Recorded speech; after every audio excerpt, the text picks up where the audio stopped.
In a world where Carolina Panthers fans have an insatiable thirst for Panthers news and opinions, only one podcast roars ferociously. It's the C3 Panthers Podcast. And it is absolutely perfect for another new year. Win, lose, or draw, C3 Panther Nation congregates together after the game every Sunday. What's up, C3 Panther Nation? My name's Cody Lashney. Tony Dunn will be joining us shortly. He's on his way home. And listen, man, the Panthers lose a very close game today. And I know it's bad, but I am not going to start this new year on a bad note, man. Panther fan until I die. And no matter what happens with this football team, win, lose, or draw, we're going to be here. We're going to be here for you. And as you always know, this is a podcast for the fans, by the fans. We all know you and love you. It's our guys, Drew, Dan, Hino, Dexter, Henderson, Jay Sue, Maddie, Matt, Panther, Pickle, Sarah Taylor, Seth Robinson, Thomas Tomlinson, Tim Estes, 10 Tizzy, Underground West. Ain't nothing to it but to do it, boys. It's a new year. Let's roll. I am joined by my co-host, as usual, CK. CK, how are you, brother? Man, as we've kind of fallen into the apathetic realm of things, the good news about today is no matter what the outcome, it was a win-win. Even though it's slightly depressing, there were some positives. I know some people are going to be, hesitant to point out anything that was good with this team, but all in all, I think we saw two bad teams with two bad quarterbacks going against each other with little to nothing to fight for, except for the Saints, with a little glimmer of hope that they'll get into the playoffs. So all in all, not bad. Yeah, and listen, man, another impressive performance by our defense. A defense that, they gave up some plays, they gave up some run plays, but at the end of the day, man, this defense is always fighting to overcome this absolute offensive ineptitude that we have. It's certainly going to make for great discussion today. Joined again by Greg, the Bat Daddy, the Stat Daddy himself. Love to see you again, man. How are you, dude? I'm doing all right, man. Every second so far of this new year has sucked for me, but looking forward to this discussion. I think that's going to be one thing that's a constant for me that'll be pretty good, even if we are talking about the absolutely wretched Carolina Panthers right now. What a terrible excuse for a football team at this moment. I was talking to you on the chat while it was going on. We weren't even playing football, it didn't look like. We are the absolute worst team in the NFL, and we're not even going to come close to getting a top 5 pick. Well, we'll get close. We'll be a 7, but I'm saying we're not even what the worst team in the NFL should get. I believe the best we can do is either 5th or 6th. I think 5th. I believe. I don't think we can get any better than that. I'm not sure on that. I'm sure the chat room will correct me at some point. But, I mean, yeah, listen, it's all the same things. And there's so much that we have to talk about. And before we really jump into it, reminder, Tony will be here. He'll be here shortly, joining the show. He's just running a little late, so the professor will be here. But also, this is your show to make your opinion heard. Call into the Cat Calls line at 252-228-5098 to make your opinion heard. Leave a voice message and let us know what you thought about the first Panthers game of 2022. And with that said, I kind of already gave him his introduction. I said he was on the way, and the host indeed has arrived. It's none other than the professor himself, Tony Dunn. I get to introduce you for once, brother. What's up? Happy New Year, man. Hello. Welcome to the C3 Panthers post-game show, where things continue to be God-forsaken awful. And I'm sorry. I'm in a mood, folks. I am in a mood when it comes to this team. And basically, it just comes down to this. Is somebody tell me something good? Tell me one good thing other than that it is almost over. Chuba Hubbard. Let's go, Chuba. Chuba Hubbard is absolute dog shit. Yeah. Keep trying to defend Chuba. Let's go. Hey, I'm a Chuba fanboy, man. All right. Dude, So, Hey. So is Matt Rule's wife, but you Oh, know. damn, that's low, man. That's rude low. is that? That's low. And true. Yeah. All right. C3 Panthers post game show, longest running Panthers podcast around. Even when my ass don't even want to talk about these teams, my ass, I have never been. Actually, I'm gonna put it this way to the people in the chat, the people that call into the show, the people that listen to the podcast. Sometimes we talk about this is that sit on the couch. It's therapy. We're going to try to, lock arms, walk through this. I need you guys to lift me up this week. I'm telling you, Okay. the last 2 weeks have been very difficult for me to be even excited about doing this podcast. And I love hanging out with the people on the podcast. I love talking about Panthers football. I love talking about all this, but this may be the most dismal feeling that I've had about the Carolina Panthers. I mean, we're talking about a low that is comparable to 01 and 2010. I mean, that's how bad it is. And I know the record doesn't say it, folks. The record does not say it. But today, the idea that today demonstrated anything to be hopeful about is hard for me to fathom. Maybe the only thing that I liked is that I finally got TMJ this year. Terrence Marshall Jr. Yeah, Terrence Let's Marshall go. Jr. Not Lockjaw. Yeah, But man. that was about it. That was about it. We I have don't know not what else to be seen. happy about. So listen, man. Like one, you mentioned TMJ. And another thing that we inevitably are going to have to talk about tonight is that DJ Moore for another year is 1,000-yard receiver.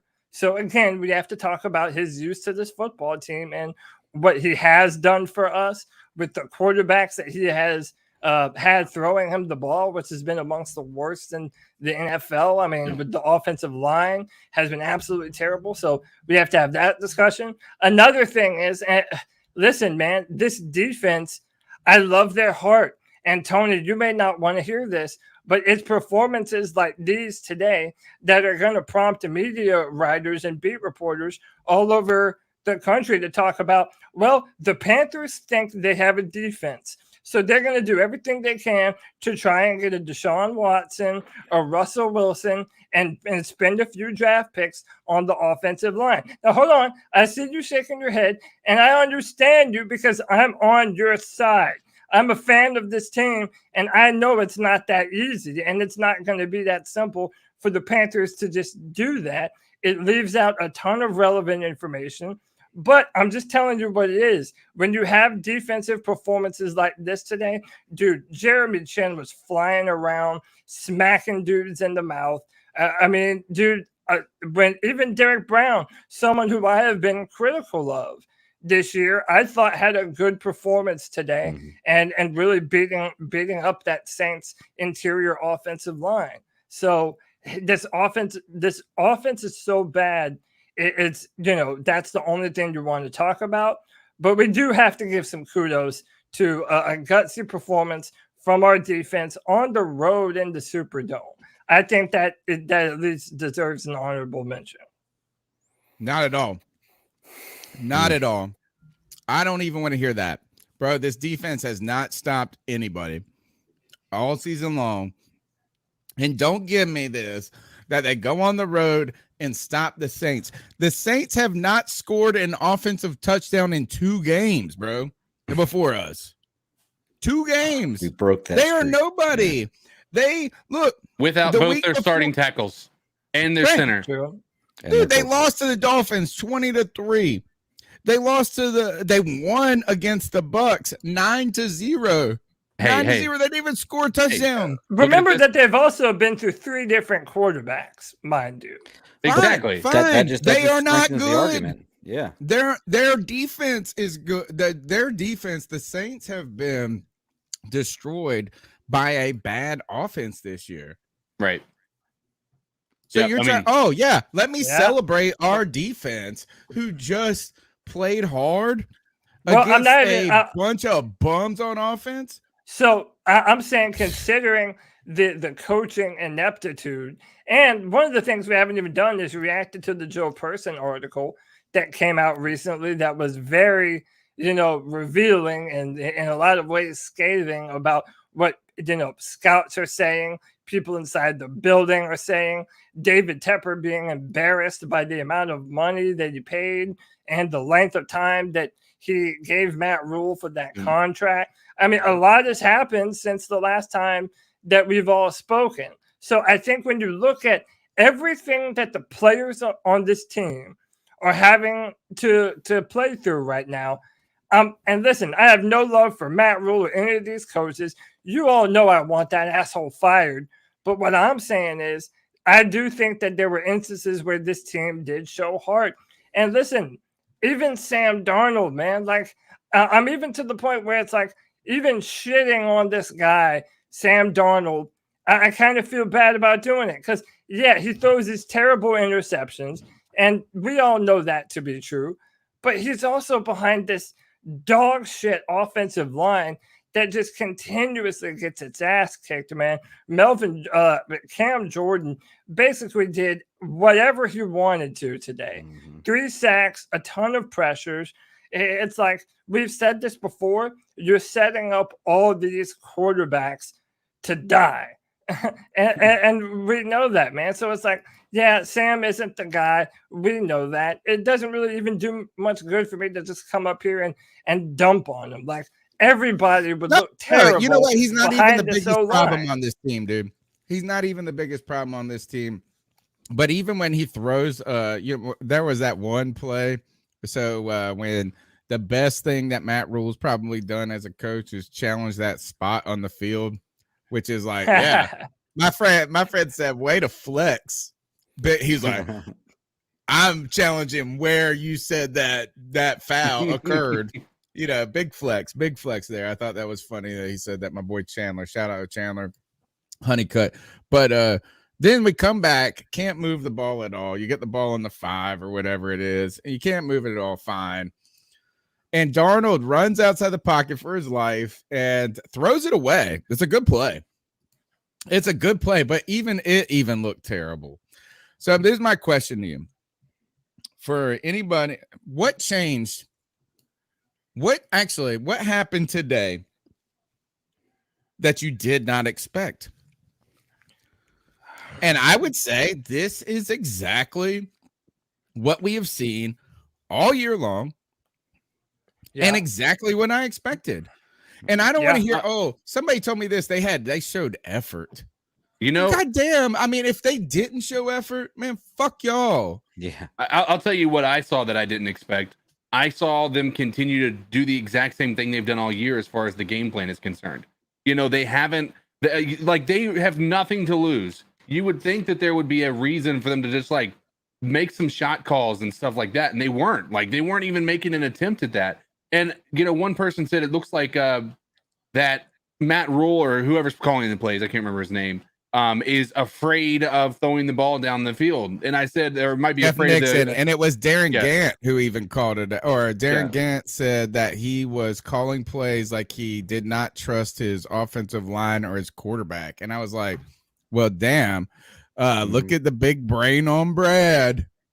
Like, I mean, duh, like that's what no one trusts the offensive line or the quarterback. And our offense is so limited. The only thing that we can do is either run the football or throw these short little check down plays. It's been the same thing that the Carolina Panthers have been dealing with for years. We have zero over the top offense. And listen, I guess we'll just get into this, man. Like, doing this whole 2 quarterback thing. There was no 2 quarterback thing today. Cam Newton didn't play. I don't give a damn about the one snap that they brought him in for. Like, as soon as Matt Rule had the opportunity to go back to Sam Darnold and stick with him and stay with him, he did so. Yeah. So, hey, fucking love or hate the guy, the dude is choosing to die on the Sam Darnold hill. And, we have to talk about the implications of what this means going forward. Many of the people in media are saying that, they're hearing that David Tepper is going to give Matt Rule a third year in Carolina. And maybe, but dude, honestly, I call bullshit. Because I don't think David Tepper knows what the fuck he wants to do. No. I think he has so much fucking egg on his face. He goes, oh, God, I'm so embarrassed. I gave this dude a 7-year contract. He has no NFL experience. He doesn't know what he's doing. But he also had this weird thing where the third year of a Matt Rule tenureship is like the best one. So if you fire him before that, then it looks like you just move on to the next coach real quickly. David Tepper really fucked himself in this situation. There's no other way around it. And now he's stuck in this situation. Have you seen the reports where he says he's embarrassed and ashamed that he gave that that contract out like that? And I mean, the reason, and here's the part, like everybody's, I've made the case as to why I think Matt Rule will still be here. Not that we want him to still be here, but why he will still be here. And it has everything to do with the fact that when you look at it from the outside, David Tepper is going to eat a lot of costs on a contract if he lets it go, right? He's going to eat a lot of costs on that. And, at the same time, if he keeps him around, he doesn't have to pay somebody else something else as far as increase the salary, right? That's more money out of his pocket if he hires another coach. And if he really doesn't believe in Matt Rule, then he's going to expect that Matt Rule doesn't do well next year either. And then that's just leaving the next coach with more assets and more salary cap when Sam Darnold's no longer on the I guess under contract with the Panthers. So I think that there's still there's a pretty reasonable reason why Matt Rule will still be the head coach. But it all stems from an inept decision to hire a college coach to a 7-year contract. So fucking what? You made a mistake. So what? You made a mistake. Man, we're all, most of us in this room are married. We've made mistakes. You just apologize. And you move on. That's how it works. I thought you were saying the marriage was the mistake. On, bro.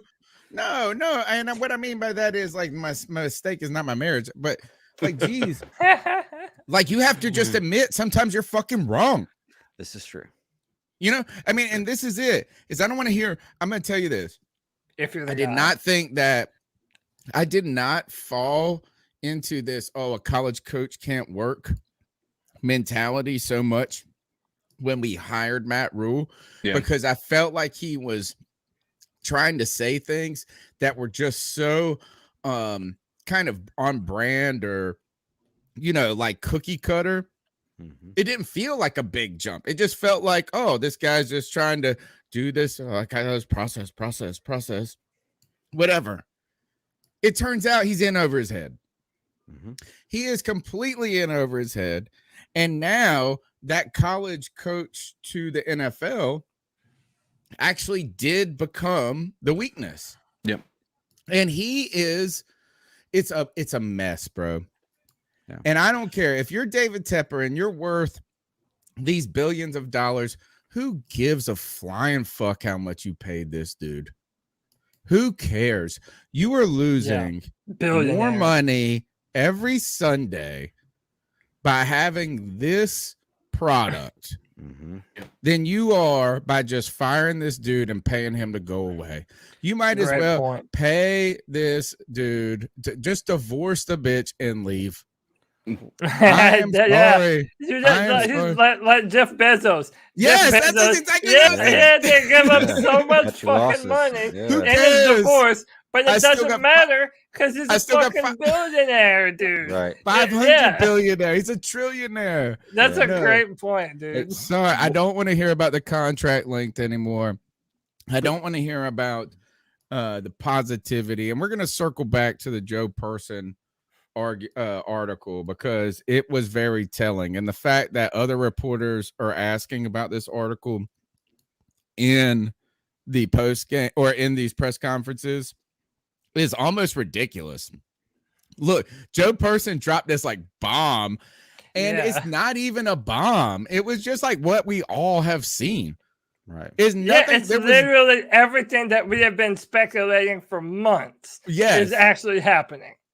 It is. I have never seen something so ridiculous as what is going on with the Carolina Panthers right now. Yeah, it feels like it's the clown show that Skip Bayless called it. It's there's no other way to explain what is going on right now within this organization. I mean, just how contradictory even just Matt Rule is with his statements of we're not going to be running a 2 quarterback system. That's not what we want to do. I don't really like that. Continues to run it when PJ's in there. But the moment Sam Darnold gets back, they try it one time, and it's Sam Darnold's baby to take from there. Right. And I am still of the mind, that I am not in the position where I want to blame Sam Darnold for everything, because I will be completely honest with you.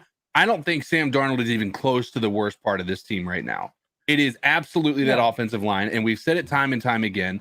And, I'm not sitting here saying that Sam Darnold's going to be a great quarterback, but until we have an offensive line that can protect the quarterback, that doesn't look like, just like it looks like a fucking high school team right now, as far as who's guarding this quarterback. I mean, even Taylor Moton didn't look good today, right? I mean, at the end of the day, it's just absolute garbage. And when you have that, everybody, I mean, even if you want to blame the strip sack on Sam Darnold, that was, in my opinion, completely on Chuba Hubbard. He got blown the fuck up. It wasn't even. He just got destroyed. He got his shoulder broken again.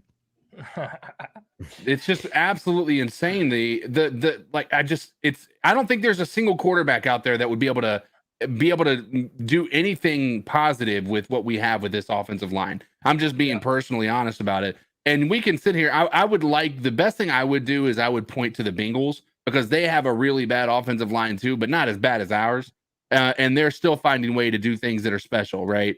But did you watch that game today? Well, I was gonna say that they have a couple more things than we do. Exactly. Fine, but it's still, they are all right. As soon I want to talk about the Burrow, but as soon as he drops back, he's firing. Maybe he trusts his receivers. There's a whole lot. There's a whole lot that goes to the Bengals. But just is different. It's completely different. It is, but even with that, they have a bad offensive line. They can coach around it, and they have a good QB, and they were able to do things that were special with it, right? But guess what? By the end of the game, Joe Burrow was still fucking hurt because they couldn't protect him. No matter what, your offensive line is such a big part of what your team is. If you want to maintain a healthy QB, I mean, we've seen it for the past 10 years with how Cam Newton's deterioration has taken place. Right. I've said it time and time again, and I'll continue to die on this hill. If they do anything other than go offensive line with that first pick in this draft this year, it is going to be a riot in Charlotte. I'm telling you that nobody wants any other position other than offensive line. QB is not on the agenda right now. I agree. So hang on, before we go forward, we have to get to some of these incredible donations, man. 189 J Stubbs with the 199 says at this point, Bryce Young, he meant Bryce Young, in 2023 is our only hope. Thank you, J Stubbs. Bill Dotrieve with $2 says, then who do you hire? Justice Champion with 499 says, do you guys think wanting to fire Matt Rule next year is going to hurt the team more? A bunch of young OC and DCs will become head coaches next season. Yes, dude, there are so many questions, and that I kind of think that Matt Rule part of the reason why David Tepper isn't going to fire him this season is because you're not going to name an interim coach. All these guys that are so heavily connected to Matt Rule, like Phil Snow, like Nixon, because as soon as Matt Rule is gone, they're out the door with him.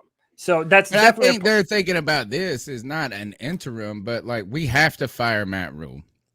Right. We have to fire him. Let me ask though: would you rather have a new coach come in with Matt Rule's kind of leftover parts and his coordinators and everything, or would you want to bring in a whole new regime? Because he would bring in everybody new. The only problem, that's what I'm saying. It's time to clean house, bro. Right. It's time to clean house. So there has never been a time where this team has had less chance. I don't care. I don't want to hear nothing. I don't even want to hear even the offensive line. The fact that it's so bad is a referendum on this staff. Yeah. It's a Like, I referendum mean, on is the that this? staff. Is like, why is it this bad? Well, how is it that you can be this fucking bad? And we're talking about Michael Jordan, the guy that he said he is the brand. Do you remember he said he is the brand? No, he ain't. If getting beat like a drum is the brand, then welcome to the Matt Rule brand. Yep. Yeah.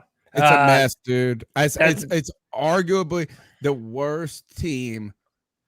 I don't know. I ain't got no. I mean, at least love we're not for the him. Jaguars right now. I mean, Well, the Jaguars are. Might as Dude, well we are, be. but that's another thing, dude. No, I don't even like saying, "Oh, at least we're not the duh." At least we're not the duh, dude. We are fucking insert team, dude. Lions, Browns, Jaguars, you name it. The piece of shit dumpster fire that you name, the Panthers are equal to said dumpster fire, and I you agree cannot to an convince extent. me otherwise. Hold on, final donation.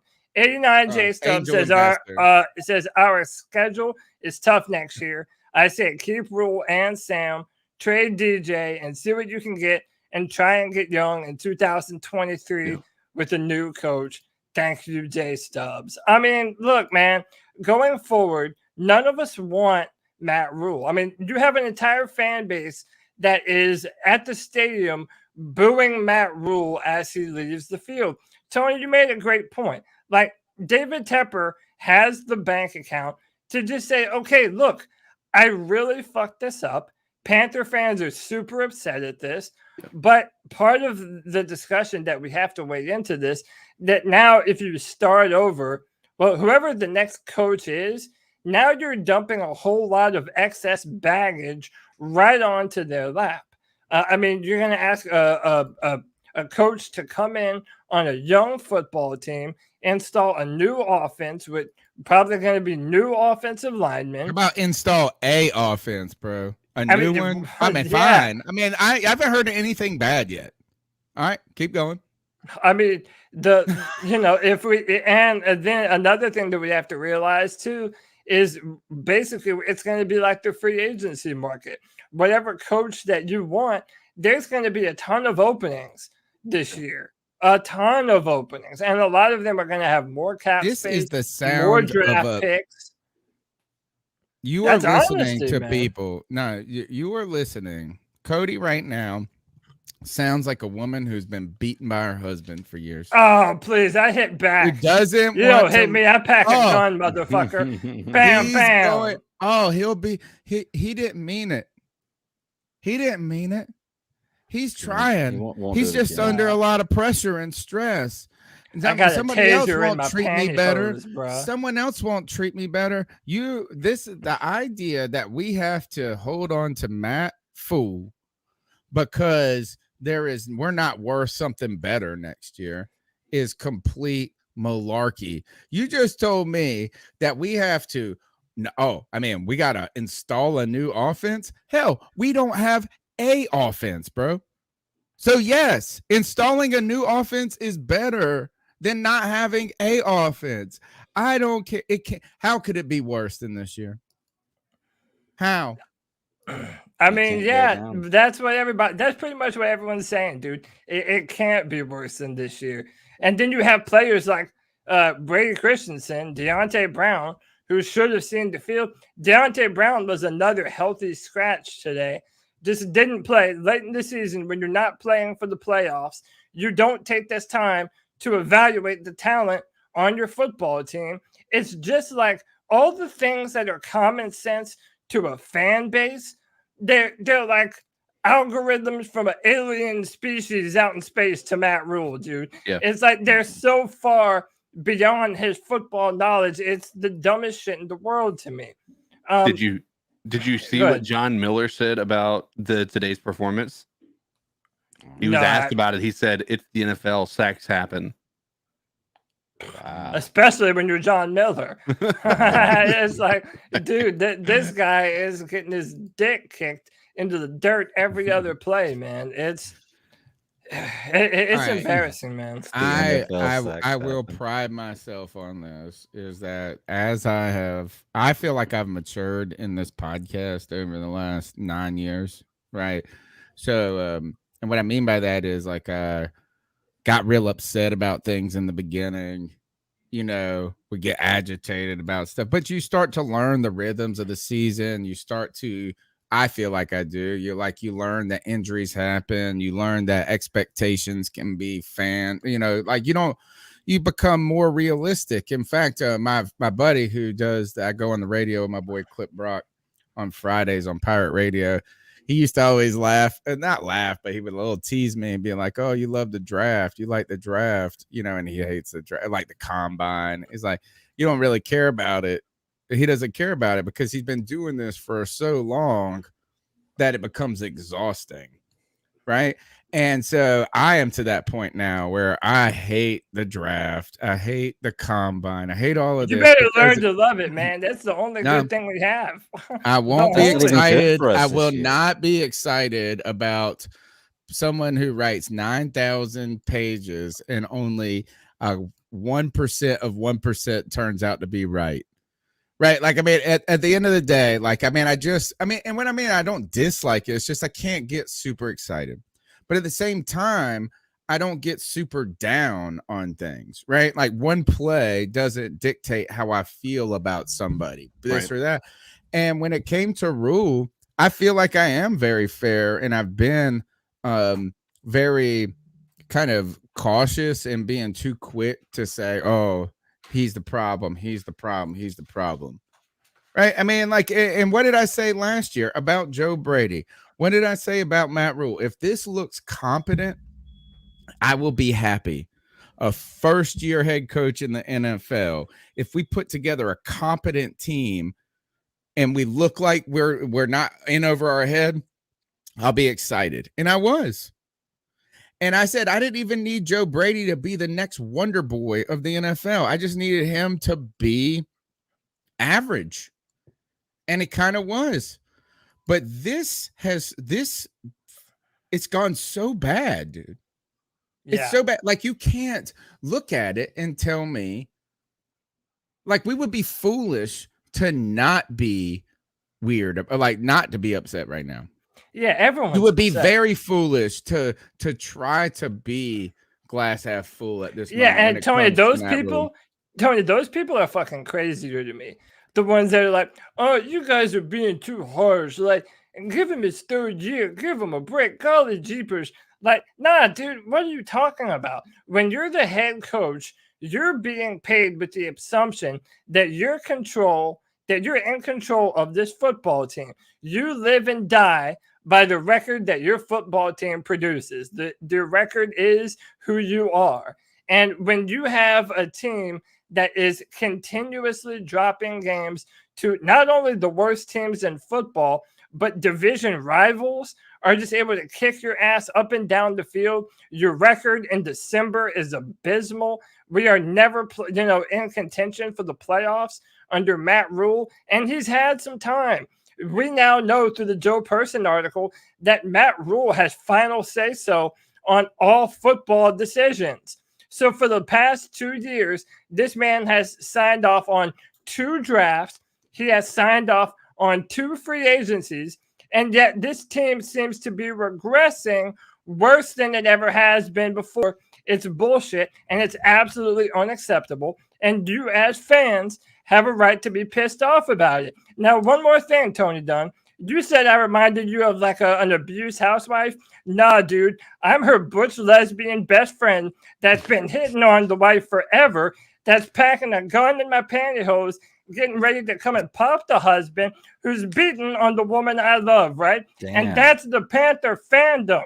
We're coming for your fucking throat if you continue to have this football team be a dumpster fire, man. We want you wanted to give him another year. Team. You want to give him another year. I've never been on Matt Rule. Day. Nah, not have another day. I've never been on Matt Rule having a third year. You said, never, bro. Didn't he say, hey, what you said, what happens if you go and you get these people? There's a bunch of jobs out there, this or that. You might as well drive this train into the ground, is basically what you said.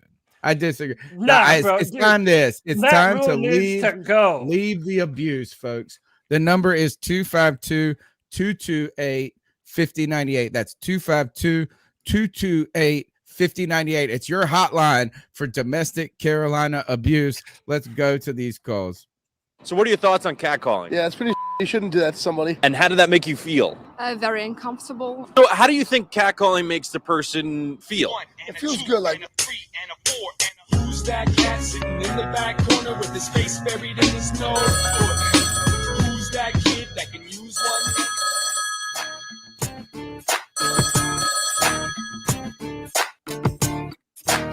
Hey guys, it's Joey. Yeah, I'm kind of drunk. I spent most of this game. I had company over, so I didn't really get to pay too much attention to it. But this game, as much as like a lot of us, actually, I would have to say, including me, didn't really want to win because of how it would mess up our draft pick. This is a game. This is one we should have won. Actually, so early in the season, we should have won it. But you know. Hey, Joe. Somebody shouted him out in the background. He's like, what? Don't say my real name on the podcast. All y'all doing is G. What up, man, G? How in the fuck did we lose that damn game? How, man? Poor G. Always lose that damn game, man. He's like, good gracious, man. Groundhog one Day. One more game left in the season, which is next week, and I'm just ready for the season to be over with, man. I don't get it, man. I really don't. I don't understand the play calling. The defense played pretty good, but at times the defense played shitty. It's like I don't get it, man. It's fool's gold, man. And Derek Brown finally got a damn fucking sack. Finally, man. I told you my thoughts on Derek Brown. You know what I'm saying? But anywho, man, Sam, I don't know what the fuck is wrong with this dude, man. He kept eyeballing damn DJ Moore majority of the fucking game, man. He hit Terrence Marshall Jr. on that one good pass, but there were so many open plays during that game, man. He kept staring down DJ Moore. That is a fucking problem, man. Like, for real. I'm like, come on now, y'all. And Chuba Hubbard, you know, he scored. Shots out to him or whatever, man. Abdullah played a pretty decent game, man. But I'm like, come on now, y'all. We should not have lost that fucking game, man. We better than that, man. Give me your thoughts on that, y'all. Keep pounding. Hey, it's funny he's talking about how do we lose that game. I shit you not. When it was the third quarter and we were up 10-9, I was watching this game and I was like, how are we winning this game? It felt like we were losing the whole time, and we were up by 1 point, and it felt like we were losing. It was terrible. Dude, and he mentioned Sam staring down his receivers. So it's funny. Last week at the end of the Tampa Bay game, Cam Newton threw an interception, like right to one of the Tampa Bay defenders to end the game. And I feel like Sam Darnold did the same thing today. The last Panthers offensive snap, he just chucks an interception right to him. He's like, dude, we need to fucking go home. This sucks, man. I know. Thank you. Yeah, but he does stare down his look, man. That's why I said we know who Sam Darnold is. Like, if you would have made this scenario in your head before the game, and I were to tell you all this shit that happened today before the game, you'd be like, oh, yeah, that sounds exactly like the Carolina Panthers. Like, nothing surprising happened today. Sam Darnold is not a good quarterback. It is not going to be our future. And if Matt Rule has his way, which we know he does, he's probably going to be our starting quarterback going into next season. So it's like, unless I'm not even mad at Sam Darnold, bro. I am not. You know what? To be honest, is that he has played. Has he played well at all this season? No. I mean, there's been some flashes, but I mean, there might have been a couple of good plays. There were some complete, like he ran the ball in the beginning, all right, and some stuff like that. The first game against the Saints was a really good. I mean, was one of his best games he's had. But outside of that, it's been pretty. Yeah, I mean, but he throws a good ball every now and then too. Yeah. The thing though is that we thought that Sam Darnold was kind of it was his circumstances before that had limited that had kind of ruined him, or it had made him poor or bad or whatever it is, not good. And you could still say that right now.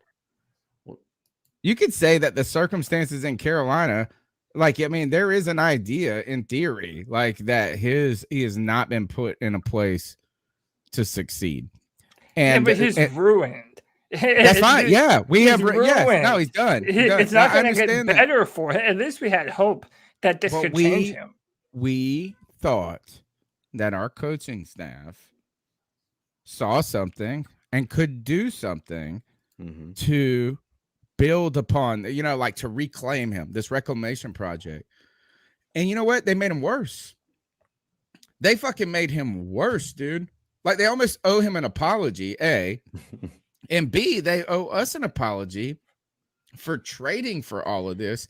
And C, when you hear the rationale about how they came to the decision to go with Sam Darnold, it feels so reckless when it comes to like the team. And this has been my criticism. This is why I feel like we have to get rid of this Matt Rule experiment, is not because of what this team did today. The fact that we lost today is not surprising to me. Right. It's not surprising. In fact, I didn't really even expect our team to be much better than it is this year on paper, on the record. The problem is that this coaching staff looks like a drowning. I'm not a great swimmer. All right. I'm not a great swimmer. I can swim. I can keep myself alive. But when I get like, when you're not a good swimmer and you get out of breath, you get fatigued, you get panicked, the panic kicks in even more and it becomes worse and worse and worse. That's what it feels like with Matt Rule. It feels like a flailing, like, I don't know what to do. And I even feel like Sam Darnold was kind of that. Not kind of that. He was that. It was like, oh my God, it didn't work with Teddy Bridgewater. Oh my God, we couldn't get Matt Stafford. Oh my God. Oh my God. Oh my God. Let's get Sam Darnold. And they didn't even have any experience with him. Basically, they saw that Phil Snow said, he kind of reminds me of the guy we were trying to get. And they're like, let's get him. Let's get him.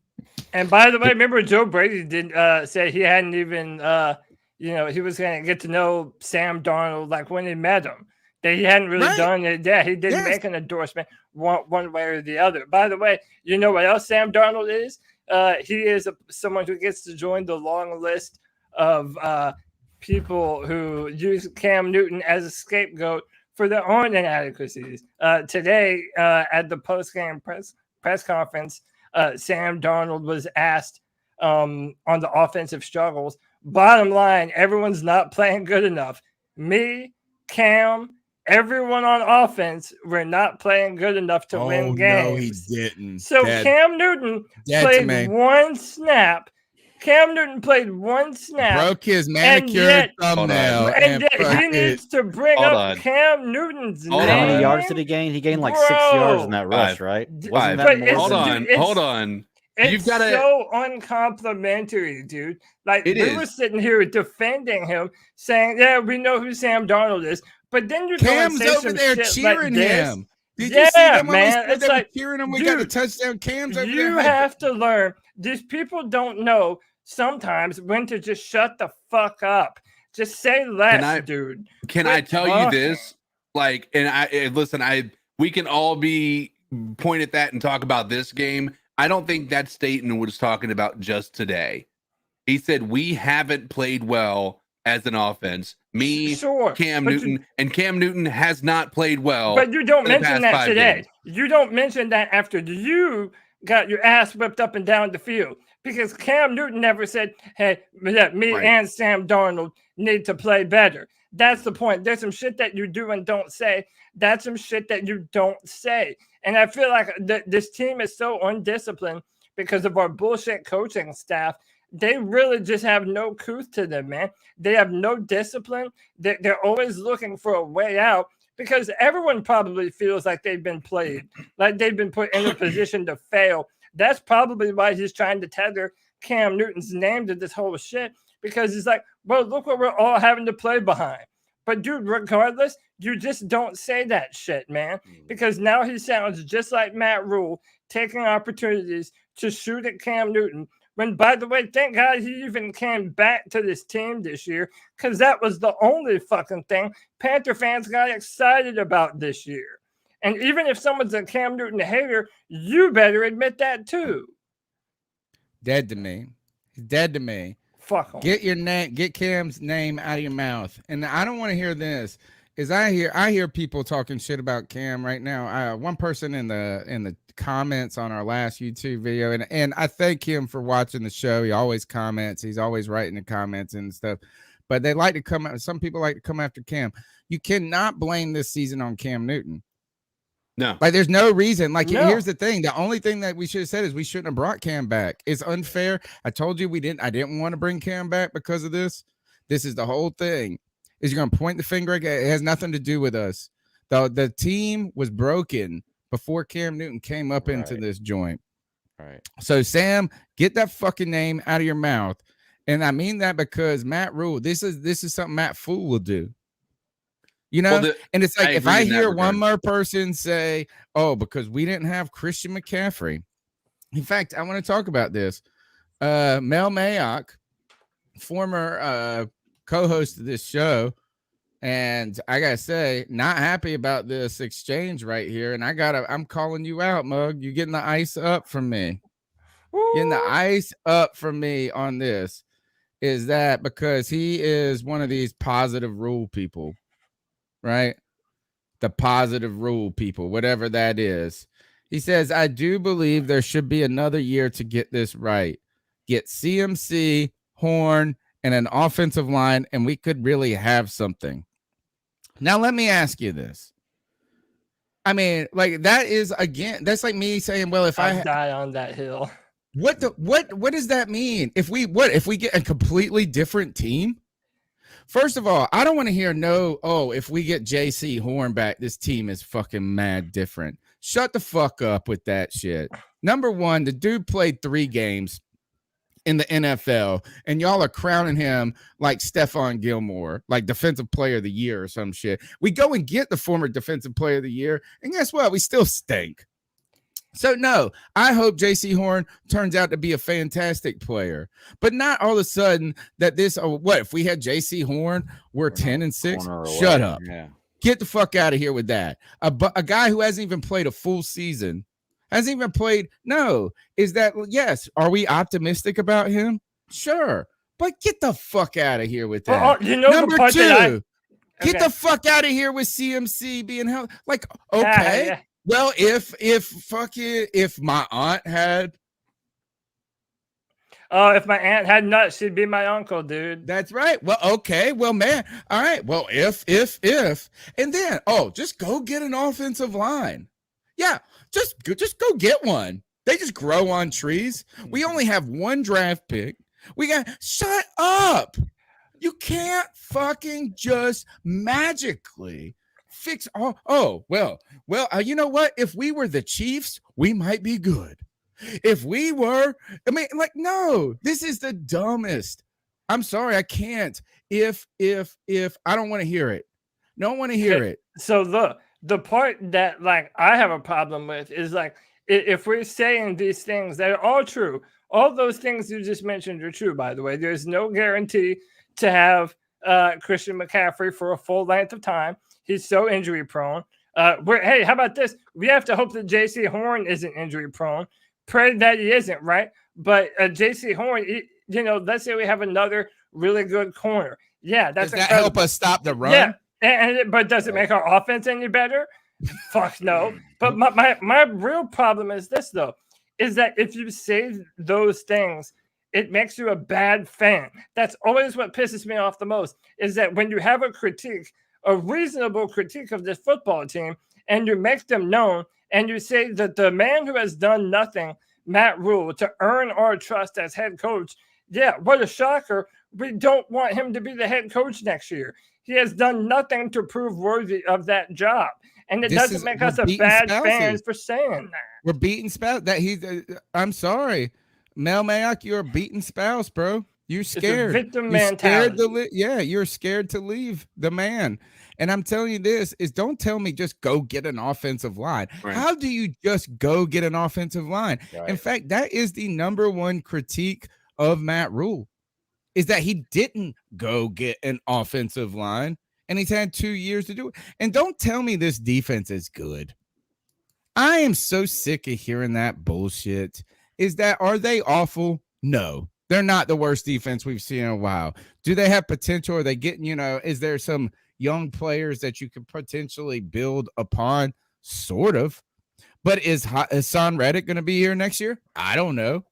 Like, really, tell me the staples. Is Shaq Thompson with his beer belly out there looking like all of a sudden you're going to build around him? Tell me where this defense is fucking dominant at. It's not Brian Burns. It's not. It's not Brian Burns. It's none of Jeremy these. Chen's a good safety, but it's like all the players that are supposed to be the centerpieces, like Jeremy Chen. He's a fantastic player, but it's like you're not going to build around a safety, man. And how about this? Well, This maybe year you will, but that's not. It's one little cog.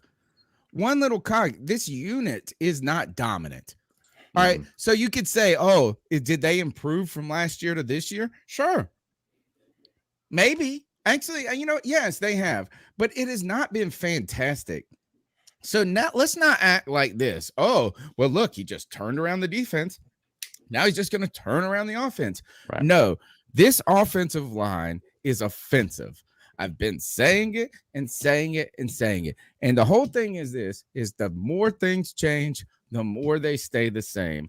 And the Panthers offensive line has been terrible for years. And they just continue to disregard it. And I'm like CK, man. I don't want to hear another if, and, but, what about, oh, this guy could be good. We can't evaluate Sam Darnold behind this offensive line. We can't evaluate Joe Brady behind this offensive line. We can't evaluate, yes, we can evaluate Matt Fool for this foolishly offensive line. So But sorry. also, hold on, passed on Rashawn Slater. Wait, but how about this though? What about Cam Newton? Do we give Cam Newton the benefit of the doubt too? Like, what are we going to do? Everybody, there are so many fans that are just like, well, Cam Newton isn't the answer. Nobody. Cam Newton isn't the answer. But if what's true for one is true for the other. If we have not given Sam Darnold a place to demonstrate the kind of talent he is, then the same shit is true for Cam Newton. Literally the exact same thing. So it's like you can make the argument for either of them as to which one deserves a shot next year. Because chances are it's going to be one of them. There's and an I'm easier not argument here. My last thing, CK, and I'll pass it to you, and I'm sure you'll disagree with this too. I'm not convinced that there is anything that Sam Darnold does better than Cam Newton, who has actually had reasonable time to prepare like a starting quarterback. Yeah. So first and foremost, when we want to talk about, the fact that we don't have a reason to choose one or the other for next year, that we do. Cam Newton's not under contract. Sam Darnold is. Like, that's as simple as that. As much as we want to see Cam Newton succeed and all that stuff, it's not going to be here.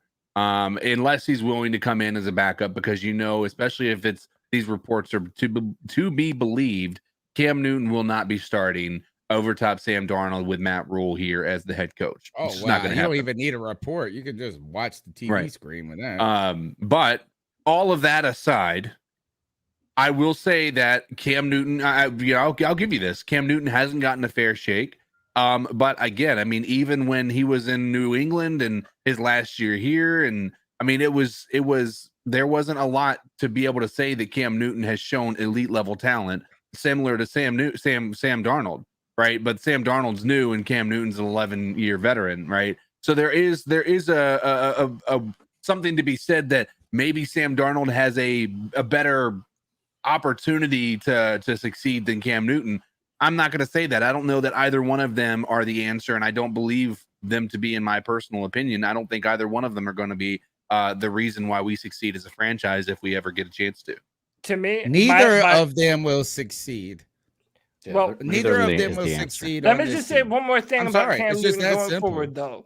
About Cam, my thing is, if you actually put a good offense in front of them, right? Hypothetically, who do you think is more likely to make you go on a run? Sam Darnold or Cam Newton? Neither. If you actually I can't put answer that. if you I can't actually answer put it the because adequate it's pieces just around so them, speculative at this I'm point. going to go with the quarterback that has the experience, that knows the routes, that's able to, and has time to prepare. I have seen Cam Newton play at higher levels than Sam Darnold ever has. And if that's making me decide between the two of them, then I'm going Cam Newton all day. Because Panther This is fans do sleight of not want hand to watch shit, Sam bro. Darnold. This is sleight of hand magician shit, Cody. You're trying to pull a. So this is what Matt Rule will tell us. This is a Matt Rule trick, basically. This is sleight of hand. It doesn't matter. It doesn't matter. Whoever you could put damn Aaron Rodgers on this team right here, and we probably couldn't go on a run with this bum ass coach and this bum. Like, I'm sorry. Is at this point, it's not fair. I didn't want to do this. This was my biggest fear about Cam Newton. Everything I have wished for Cam Newton since he left was for him to have one last hurrah. And that didn't mean playoffs. It just meant a complete season where people saw the Cam that I remember.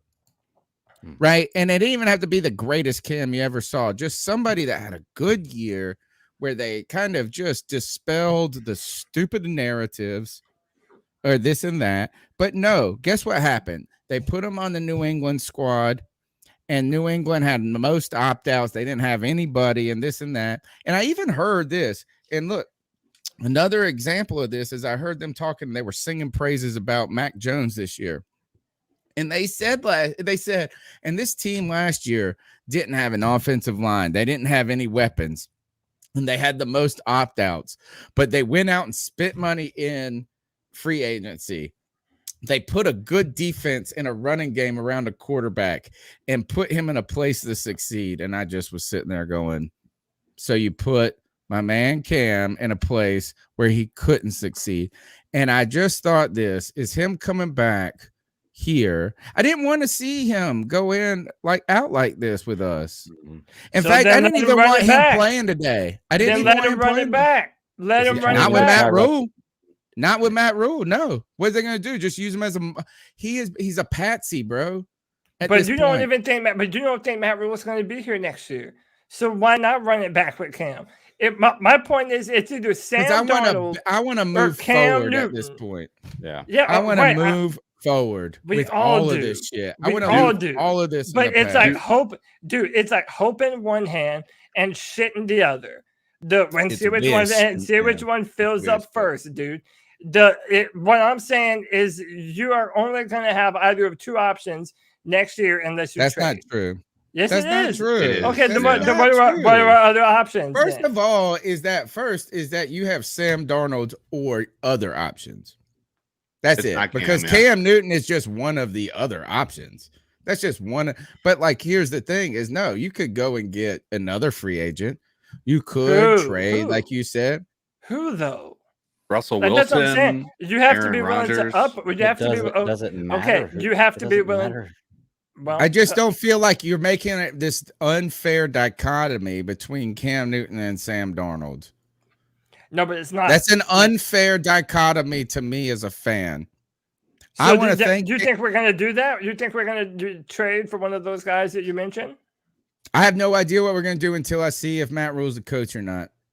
That's what I have to see. Is that, and right now, to be honest, is that we might be at this point in the Pickett race, right? Isn't his name? That's who the mock drafts I've seen so far have us picking. Yeah, I mean, we might be in that race, and I mean, it might not be the right move. I don't know if it will be the right move, but I don't think this is. I think I owe Teddy Bridgewater an apology. Right away, I give Teddy Bridgewater an apology, not because of the player that people told me he was and how good because he's not good like they told, but maybe he was right about this staff. He was very critical, they reached the impasse, and maybe Teddy Bridgewater saw it. Maybe Teddy Bridgewater, or actually, he saw that these guys were fools. Maybe. Telling you, man, he called the staff out, and you know what? What are we doing right now? Calling staff out.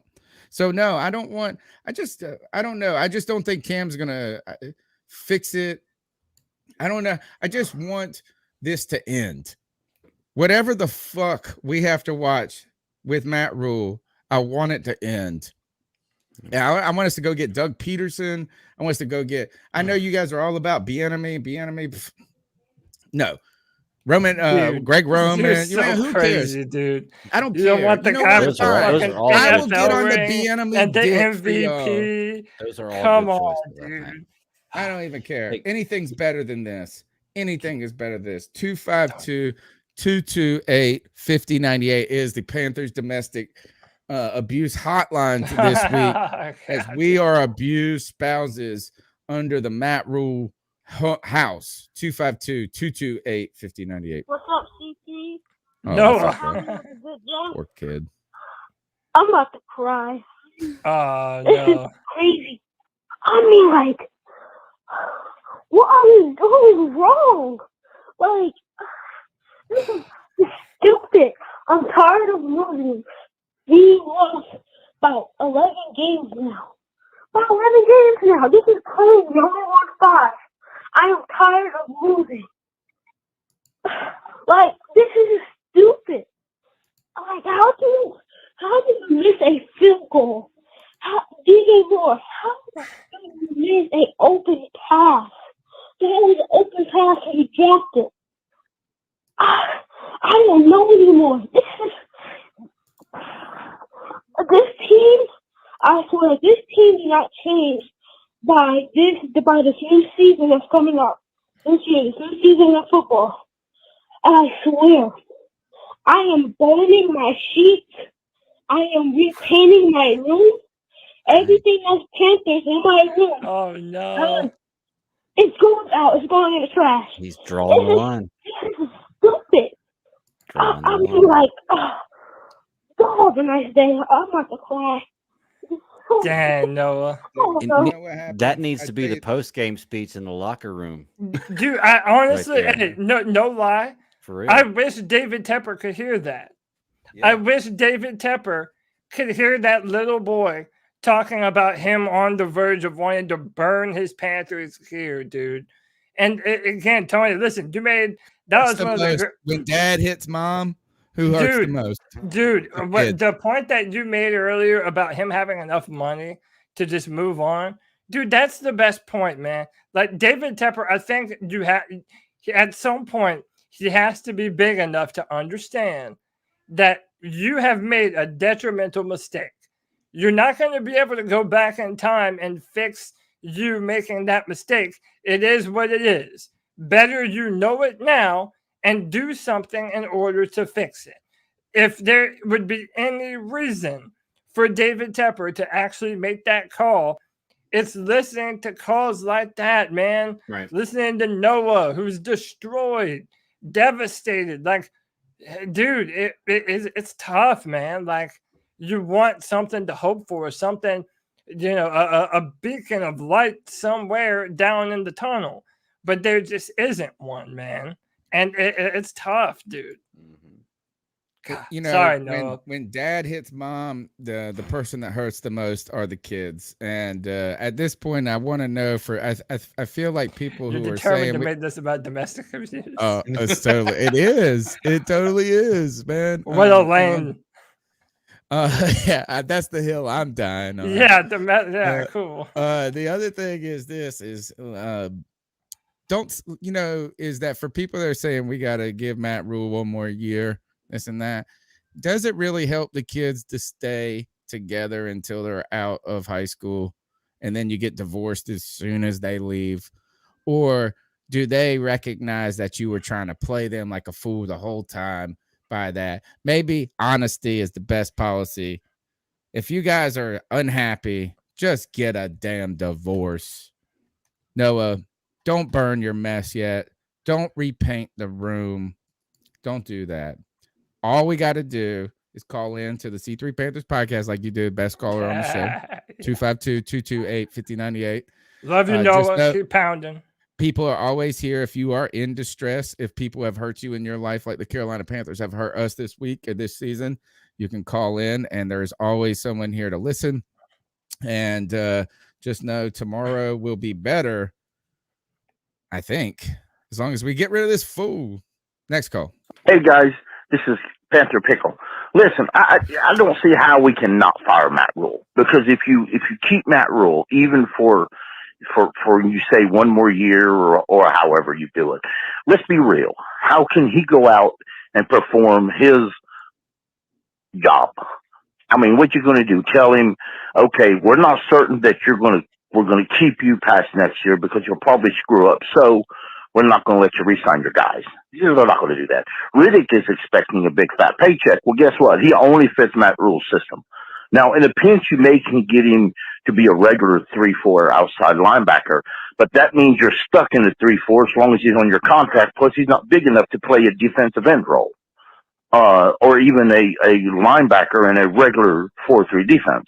So you're kind of stuck with him if you give him big enough money. And I mean, that's just one tip of the iceberg, you know, and there's a lot of decisions that Matt Rule commands. What are you going to do? Tell Scott Fitterer, because we're not certain Rule's going to make it, you can't trade any picks. So, you know, it would be easier just to dump Matt Rule, accept your losses, and move on. You know, I mean, Matt Rule's salary is not coming out of the salary cap. So I don't expect him to turn around and tell Tepper that I don't expect Tepper to do that. Now, what could happen is Tepper could walk up and say, okay, you know, you're not getting your power. We're removing your power. You're not getting under roster control. We're giving it to Scott Fitterer. You can't hire your own coordinator because we want to hire somebody that can replace you in a pinch.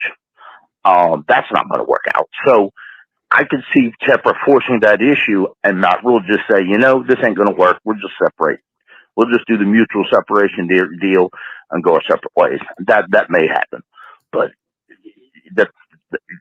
it's purely incompetence to keep Matt Rule for another year, because it's what are you going to do? Allow him to draft people that you know are going to suck? I mean, it's just dumb. It's dumb business wise to do that. Y'all have a good one. I want to go ahead and say this real quick is Noah, send me an email at carolinacatchronicles@gmail.com. Hit me up on Twitter at cat_chronicles, in DM, whatever. Send me your address. We're going to send you some Panthers, some C3 swag. Nick Montiero gave me this idea. He said, we got to get this kid some gear from C3. He said, I pay for it. I said, no, we're doing this. We're going to get you some gear, Noah. Make sure you check with your parents first, though, before you send your address out to me or whatever. I don't want to be causing no trouble or nothing, but still, we want to keep you as a fan. We appreciate your calls, man. We appreciate your passion for this team. And I got a Cam Wow for you. I got some T-shirts I can send you. I'll scrounge up whatever Panthers swag I can get you. We're going to keep you around, my man, as a Panthers fan, just like all the people listening tonight. We appreciate you. The number is 252-228-5098. Let's dive into the Joe Person article. We're going to react about this on the Tuesday night show. I'm sure that this will be a big part of our discussion for sure. But I guess I thought I was actually irritated about how much traction the article got. And I won't say irritated, but I do feel like we've all been like the whole Panthers community, the podcasters, the YouTubers that have been kind of maybe speculating all of this. I would say this, maybe not irritated. That's not the right word. I felt like Joe Person's article gave our criticisms credibility. Yeah. Well, dude, I think if it lends an argument to why everyone is in this chat room right now, man. All the people that we have joining us live, all of the people that continuously join in to this podcast, like, when we have been literally, not to pat ourselves on the back here, but us and, even a bunch of other Panthers, content creators, but especially us, we've been talking about forever all of the things that Joe Person confirmed, talking about how, Matt Rule is this college coach doing college things, and it's not meant for the NFL level. I also think one of our biggest questions about who is making the decisions has been, kind of big time answered, in that Matt Rule has all football decisions. He has the final say so. So I take this to mean draft, free agency. It kind of makes you look at things different. Like, who really did want Cam Irving to come here? Who really did want Pat Elflein to come here? Because when I look at how he's evaluated Deontay Brown and Brady Christensen and Cam Irving and Pat Elflein, it makes me think that because he continuously plays them, he was the one that wanted them to come here, and Matt Rule was the one, or Favre was the one that just signed the contract, dished out the numbers for him. So that's another big, real damning thing about this Joe Person article, is that it puts even more of the blame on Matt Rule. And the biggest thing that I wanted to get all of you guys' opinion on is there's a part in the article where reportedly he said to all the players, I could take more money and get more money going to be a college coach, but no, I'm going to stick around here and stick it out with you guys. Now, Matt Rule refused to comment on this. He said he didn't want to comment on, shadow quotes and people that are anonymous and whatever. But this 100% was true. It was confirmed that places did reach out to inquire about Matt Rule being the head coach at a bunch of different colleges. So the fact that he would just kind of say that too, like, I don't know if that actually did him any favors there, but do you think that Matt Rule should have taken a job somewhere else? Because if I were him, I think that might have been the exit point if someone else had come calling for you. Yeah, if you were to just, if he has one more year of this or even worse, I think that the Matt Rule shining, or I guess the polish on Matt Rule is going to be so faded that it might be hard for him to get another, head coaching gig for any type of, major contract that he's anticipating with a college team. It's still possible, and it probably would happen just based on how colleges are kind of get desperate when they are so desperate. Yeah. But he might have missed the boat already, though. In theory, yeah. I mean, it's kind of like if I'm looking at this Joe team Brady thing. Yeah, if I'm looking at this team from the outside, I see a shit show. I don't want to have anything to do with Matt Rule. I know. I don't.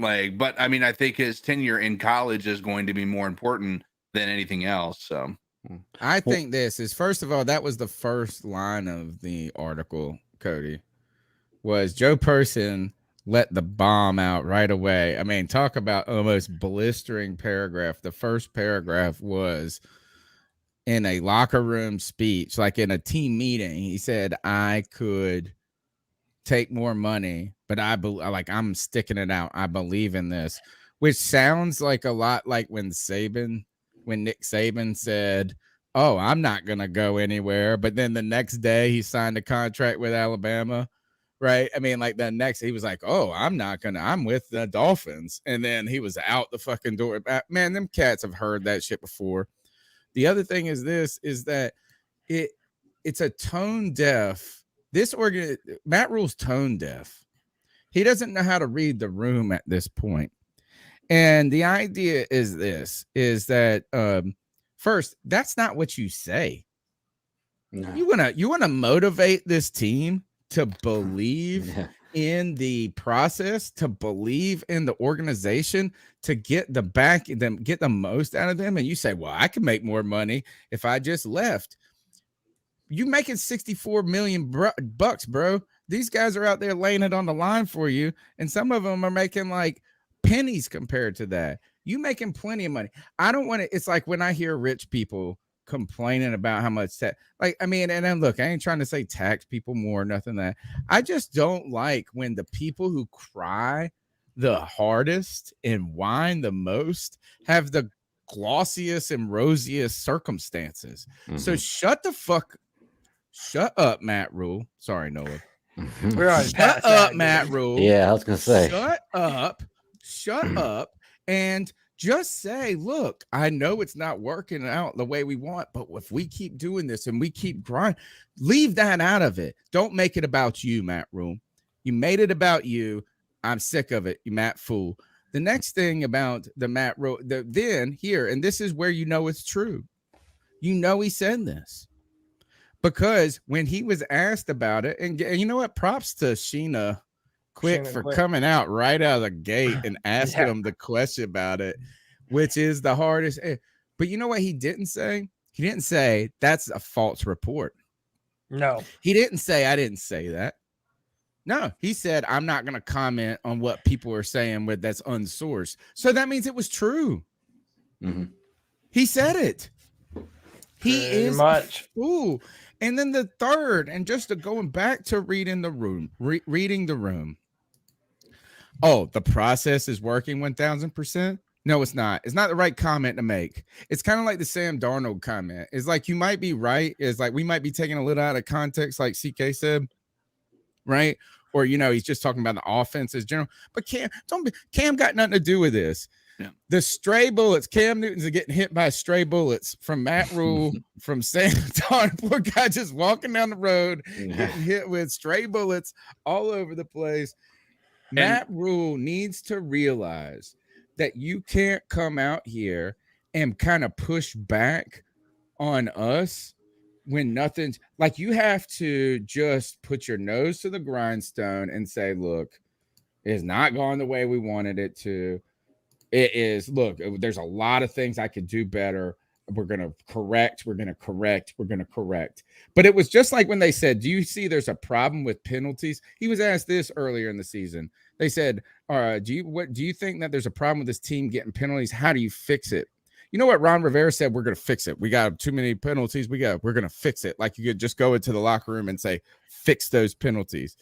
But Matt Rule's like, what am I going to do about it? How we go? Like, I mean, that's not my job. It's just tone deaf, man. It's just tone deaf. Read the room. Yeah. Hey, you want another example of players being tone deaf? John Miller, when answering questions on how tough it is to see Cam or Sam having to get themselves off the ground, he goes, "It's the NFL. It happens." And he said, quote, "It's the NFL. Sacks happen." And then this dude is, he's really got some balls about him. It's like when the guy, imagine if a guy got carted off and his neck was in the brace and all of this. And you're like, man, how hard was it to see that teammate maybe not be able to walk again? Dude, then he was asked brutal sport, bro. Brutal sport. Dude, then John Miller was asked how hard it is for the coaching staff to evaluate its quarterbacks, but the quarterbacks under so much duress.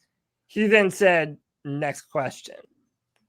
So they don't even want to. They don't even want to take responsibility for their own asses getting kicked. It's not even his fault, bro. Why are you going to bring out this trash ass guard who is going to who isn't getting paid nothing, who was undrafted probably or whatever it is, and they're going to make them trot them out and make them answer the questions? You know what I'd say is I would say, man, I ain't the face of this franchise. I ain't making no money. So ask this question to someone else. Yeah, I suck. Oh, back to the article. Here's another thing that was interesting about it. The agent, he interviewed 25 people, he said, for this article, some of them being players' agent. One of the agents said that there are players on this team from Baylor and Temple that would not be on another roster. I mean, have we heard that on Panthers YouTube before? For sure. I said that about PJ Walker. Yep. A lot of it, I am stressed, dude. I am stressed. I need a Valium, and I don't even do them things. Hey, you know what, man? I am a mess. It's a new year. Tony, you need some volume. But you know what, man? Listen, now that the holiday season is over, normally that's when the family's all around, everything gets PC, you get all hopeful for the new year. But you know what remains the same? As soon as January comes around, old habits die hard. And the fans of the C3 Panther Nation have a bad habit. And they come here because we're their pusher man. And one specific pusher man got them golden plugs, baby. Talk to them, CK. Ladies and gentlemen, you have joined in to the C3 Panthers podcast to just process what is happening with this team that started so hot, 3-0, unconvincingly winning those 3 games. We became enamored with this team. We said they're going to be something. But then they became the outlier when it comes to stats and didn't make it to the playoffs after starting 3-0. That's a rare thing. But you guys have come here to talk about it. You come here after every game, every Tuesday night, and you haven't hit that like button yet? All of you guys who have not done that, I have one thing to say to you. This is some motherfucking subscriber shame. Subscriber shame. 173 strong people watching, 113 thumbs up. Please hit the like button. Listen, we go nowhere, man. To fans like Noah, we don't go anywhere, man. We're not running. We're going to be here through thick and thin, man. That's what you sign up for when you're a real Panther fan, man. I came to this team when Cam Newton did, so I don't necessarily have the longest tenure like some Panther fans do. But you know what? When you go through trying times like this, it shows your fandom, man. And we C3 fans, we demand greatness from our football team, but we're always going to be saluting and keep pounding the black and blue. And that's what this C3 podcast is all about. Help us grow. Hit that like, hit that subscribe, be a friend, tell a friend, share, and get those likes up and hit the notification bell for every time your boys go live and for all the draft content that you know that we have coming down the pipe. It's that time of year. Tony Dunn, let's continue. Thank God it's almost over. Can we use our first draft pick to draft a new coaching staff and keep your head up, Tony? It's almost over, buddy. Man, I feel you, bro. It's like it is tough on me, and I'm used to disappointment. I feel like in my life, like I am not new to this feeling in a way. And actually, to be honest, in the 9 full seasons that we have done this podcast, there have been less winning seasons than losing. Yeah. There have been more losing seasons than winning seasons. Sure. Right? I mean, that's just the truth. But I have never felt helpless, like hapless. Like I felt like there's things to build upon and go forward upon. And I will argue, and maybe it's just social media that has become so much of a larger part of our life, where we're so connected into these conversations. And, like it's more now than it was 5 years ago. But at the worst moments of Ron Rivera's tenure, at the worst moments of Marty Herney's tenure, I have never seen the bullets fly like they are at Matt Rule. From fans, from the media, from the national media. I've never seen anybody take an article. I never saw Joe Person write an article about how Ron Rivera was a buffoon. Right. Or never. How about this? He never had a source that said the football team was soft. Or it's a cluster bloop. Yeah. I mean, dude, we have regressed, and that's what's so hard for us now. We're worse. I think it's what is interesting to me about it is that I have come to recognize that, and this whole podcast has been about being a fan perspective podcast. I have from the very beginning that Joey and I founded this show, We wanted it to be from the fan perspective. We wanted to make it clear to people who got paid money to cover, that were journalists covering the team, that we were trying to be in our own lane. Y'all stay in your journalist lane. We're over here in our fan lane. And that's where we're trying to be at. What's interesting to me is I'm used to fans being fanatical. I'm used to them being hyperbolic about things, about the doomsday situation. But what I am seeing is this coming from people who are journalists, from people who are in the know of football, from football players, from GMs, from owners, right? It's not us that are being hypercritical. I mean, we've been hypercritical. I was say we are. It's not just us. Yeah, we're supposed to be like that. We're supposed to be the ones that they're like, oh, nah, don't act like that.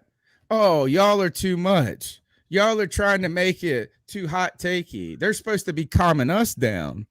I'm like, hey, I'm supposed to be like, they're the ones doing it now. I'm into it. Dude, I'm not gonna lie, man. I want to hear the type of questions that I would ask. And shout out to Joe Person and Shannon Quick and David Newton. Bro. I mean, we have to keep it real. We've been harsh on the media at times, but I think this is, times like these, I can say that they've done a pretty good job holding feet to the fire when I feel like they need to have been. And that's with players. That's also with coaches. I mean, I really do think that they deserve commending. The one thing I'm waiting on, I want to know if David Tepper is going to show his face and do an interview at the end of this season. What does he have to say for himself? If he believes that Matt Rule is to be believed in, but how about this? Matt Rule, he will. Even if he doesn't fire Matt Rule, I believe that he should sell the coach that he's deciding to give a third year to the fan base that doesn't want a damn thing to do with him. David Tepper needs to come out and do an interview and convince Panther fans there's any reason to believe in Matt Rule for the next year. Good luck selling that. Good luck selling that. Oh, I'd love to hear that. You know what? That would be worth it alone. I'd buy some stock and whatever. Actually, don't sell me some beachfront property down in Florida, David Tepper. Like, imagine anybody coming out and telling us the only reason you say stick with Matt Rule at this point is because you're scared to set back the timeline. That you think that starting over puts you backwards. Like, so is that, but there is no positive things to talk about. And really the fact that he fired Joe Brady is the number one thing to me, is that if you really believe in the process working 1,000%, like you said, then you wouldn't have fired the offensive coordinator. Mm-hmm. You would have said, look, we made some personnel decisions that didn't work out as much as we want, but I still believe in my people. He is the and this is where I'm going, Matt. I'm pushing back on you, Mel Mayock. I'm pushing back. Y'all are trying to tell me I'm negative. Y'all are trying to tell me I'm panicking. I'm panicking less than the dude driving the car. Mm-hmm. Matt Rule is flustered. He's flustered. He's panicking more than anybody. Oh, yeah. 252-228-5098. C3, what's going on? It's Vincent from Chicago. Hope everyone's doing well. Happy New Year.